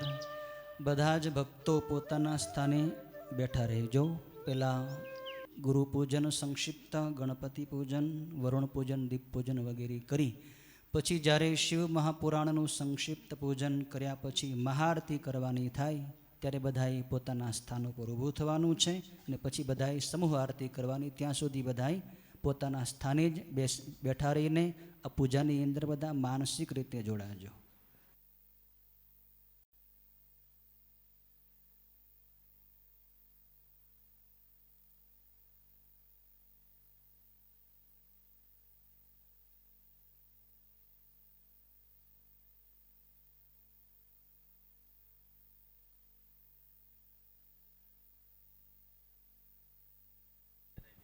ઓમ દ્યોઃ શાંતિરંતરિક્ષગોમ શાંતિઃ પૃથિવી શાંતિરાપઃ શાંતિરોષધયઃ શાંતિર્વનસ્પતયઃ શાંતિર્વિશ્વે દેવાઃ શાંતિર્બ્રહ્મ શાંતિ સર્વગોમ શાંતિઃ શાંતિરેવ શાંતિઃ સામા શાંતિરેધિ. ઓમ શાંતિ શાંતિ શાંતિ. ઓમ ગુરુર્બ્રહ્મા ગુરુર્વિષ્ણુર ગુરુર્દેવો મહેશ્વરઃ ગુરુઃ સાક્ષાત પરમ બ્રહ્મ તસ્મૈ શ્રી ગુરવે નમઃ. અખંડમંડલાકારં વ્યાપ્तं येन ચરાચરં તત્પદં દર્શિतं येन તસ્મૈ શ્રી ગુરવે નમઃ. ઓમ નમો નમસ્તે સ્ફટિકપ્રભાય સુશ્વેતહારાય સુમંગલાય સુપાશહસ્તાય જશાસનાય જલાધિનાથાય નમો નમસ્તે. ઓમ ભૂર્ભુવસ્વ શ્રી વરુણદેવતાય નમો નમઃ. સંપૂર્ણ પૂજનાર્થે ગંધાક્ષતપુષ્પાણિ સમર્પયામિ. બોધિપદેવરૂપસ્ત્વં કર્મસાક્ષિ વિઘ્નકૃત યાવत् કર્મ સમાપ્યેત તાવદ અત્ર સ્થિરો ભવ. ઓમ ભૂર્ભુવસ્વ શ્રી દીપસ્થદેવતાય નમો નમઃ. સંપૂર્ણ પૂજનાર્થે ગંધાક્ષતપુષ્પાણિ પ્રાર્થનાપૂર્વક નમસ્કારાન સમર્પયામિ. હરિ ઓમ ગણાનાં ત્વા ગણપતિગુમ હવામહે પ્રિયાણાં ત્વા પ્રિયપતિગુમ હવામહે નિધિનાં ત્વા નિધિપતિગુમ હવામહે. વસૌ મમ અહમ જાની ગર્ભધમાત્તમ જાસી ગર્ભધમ્મા વક્રતુંડ મહાકાય સૂર્યકોટિ સમપ્રભા નિર્વિઘ્ન કુરુ મે દેવ સર્વકાર્યેષુ સર્વદા. ઓમ ભૂર્ભુવસ્વ શ્રીમન્મહા ગણાધિપતયે નમો નમઃ. પ્રાર્થનાપૂર્વક નમસ્કારાન સમર્પયામિ. બધા જ ભક્તોને દીવડા હાથમાં પહોંચાડી દો. થોડી વારમાં જ આપણે મહાઆરતી હવે કરવા જઈ રહ્યા છીએ. સૌ પ્રથમ આપણે ભગવાન શિવના સ્વરૂપ એવા શિવપુરાણ ગ્રંથરાજનું સંક્ષિપ્ત ભોજન કરીશું. ઓમ યસ્યાંકે ચ વિભાતિ ભૂધરસુતા દેવાપગામસ્તકે ભાલે બાલવિધુર્ગલે ચ ગરલમ યસ્યોરસી વ્યાલરાટ સોયં ભૂતિ વિભૂષણ સુરવર સર્વાધિપ સર્વદા શર્વ સર્વગત શિવ શશિનિવ श्रीशङ्कर पात्मा ॐ भूर्भुवस्व श्रीमहारुद्रसां सदाशिवाय नमः ध्यानार्ति अक्षतान् समर्पयामि ध्यानपूर्वकमावाहनं समर्पयामि ॐ भूर्भुवस्व श्रीमहारुद्रसाम्ब सदाशिवाय नमः आसनार्तिपुष्पं समर्पयामि ॐ भूर्भुवस्व श्रीमहारुद्रसां सदाशिवाय नमः पाद्यं समर्पयामि ॐ भूर्भुवस्व श्रीमहारुद्र साम्ब सदाशिवाय नमः हस्तयोरर्घ्यं समर्पयामि ॐ भूर्भुवस्व श्रीमहारुद्र साम्ब सदाशिवाय नमः आचमनीयं समर्पयामि ॐ भूर्भुवस्व श्रीमहारुद्र साम्ब सदाशिवाय नमः तीर्थोदकस्नानं समर्पयामि सद्योजातं प्रपद्यामि सद्योजाताय वै नमो नमः भवे भवेनाति भवे भवस्समां भवद्भवाय नमो वामदेवाय नमो ज्येष्ठाय नमः श्रेष्ठाय नमः रुद्राय नमो कालाय नमः कलविकर्णाय नमः बलविकर्णाय नमो बलाय नमः बलप्रमथनाय नमः सर्वभूतदमनाय नमो मनोन्मनाय नमः घोरेभ्योऽथ घोरेभ्यो घोरघोरतरेभ्यः सर्वेभ्यः सर्वशर्वेभ्यो नमस्ते अस्तु रुद्ररूपेभ्यो तत्पुरुषाय विद्महे महादेवाय धीमहि तन्नो रुद्रः प्रचोदयात् ईशानः सर्वविद्यानां ईश्वरः सर्वभूतानां ब्रह्माधिपतिर्ब्रह्मणोऽधिपति ब्रह्मा शिवो अस्तु सदाशिवो ॐ भूर्भुवस्व श्री महारुद्रसाम्ब सदाशिवाय नमः अमृताभिषेकं भावयामि ॐ भूर्भुवस्व श्री महारुद्रसाम्ब सदाशिवाय नमः वस्त्रोपवस्त्रं समर्पयामि ॐ तं यज्ञं बर्हिः प्रोक्षन् पुरुखं जातमग्रत तेन देवा अयजन्त साध्यारिखजश्च जे चन्दनं च महागन्धं पवित्रं पापनाशनम् आपद्धरी च सततं लक्ष्मीवृद्धिकरं सदा भूर्भुवः श्रीमहारुद्रसां सदाशिवं चन्दनं समर्पयामि यक्षतान् समर्पयामि यत्पुरुखं व्यदधूकतिधा व्यकल्पयन् मुखं किमस्यासित् किं बाहु किमूरुपादा उच्येते भवाय भवनाशाय महादेवाय धीमहि उग्राय उग्रनाशाय शर्वाय शशिमौलिने ॐ भूर्भुवस्व श्रीमहारुद्रसां सदाशिवं पुष्पाणि समर्पयामि त्रिदलं त्रिगुणाकारं त्रिनेत्रं त्रिधायुधं त्रिजन्म पापसंहारं बिल्वपत्रं दर्शनं बिल्वपत्रस्य स्पर्शनं पापनाशनम् अघोरपापसंहारं बिल्वपत्रं ॐ भूर्भुवस्व श्रीमहारुद्रसाम्ब सदाशिवाय नमः बिल्वपत्राणि समर्पयामि नानापरिमलैर्द्रव्यै निर्मितं चूर्णमुत्तमम् अबीरनामकं चूर्णं गन्धं चारु प्रगृह्यताम् ॐ भूर्भुवस्व श्रीमहारुद्रसां सदाशिवाय नमः नानापरिमलसौभाग्यद्रव्याणि समर्पयामि ॐ ब्राह्मणस्य मुखमासीद्बाहो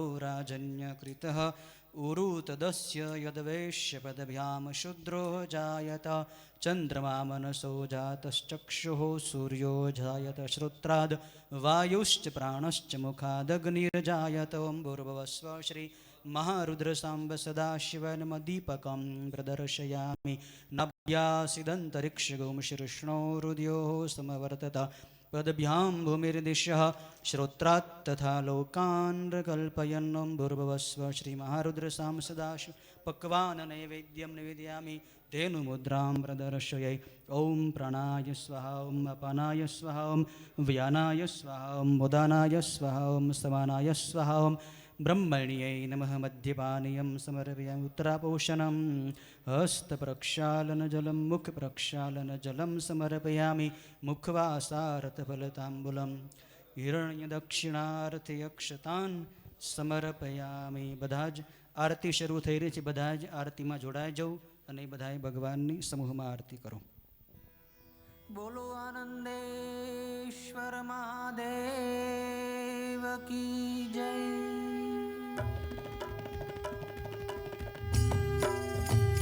ॐ जय शिव ओंकारा प्रभु हर शिव ओंकारा ब्रह्मा विष्णु सदाशिव ब्रह्मा विष्णु सदाशिव अर्धांगे दारा ॐ जय शिव ओंकारा एकानन चतुरानन पंचानन राजे शिव पंचानन राजे हंसासन गरुडासन हंसासन गरुडासन वृषवाहन साजे ॐ जय शिव ओंकारा दो भुज चार चतुर्भुज दश भुज अति सोहे शिव दश भुज अति सोहे तीनों रूप निरखता तीनों रूप निरखता त्रिभुवन मन मोहे ॐ जय शिव ओंकारा अक्षमाला वनमाला रुंडमाला धारी शिव रुंडमाला धारी चंदन मृगमद शोभे चंदन मृगमद शोभे भाले शुभकारी ॐ जय शिव ओंकारा श्वेतांबर पीतांबर व्याघ्रांबर अंगे शिव व्याघ्रांबर अंगे सनकादिक ब्रह्मादिक सनकादिक ब्रह्मादिक भूतादिक संगे ॐ जय शिव ओंकारा करमध्ये तु कमण्डलु चक्र त्रिशूल धरता शिव चक्र त्रिशूल धरता जगकर्ता जगभर्ता जगकर्ता जगभर्ता जगहर संहरता ॐ जय शिव ओंकारा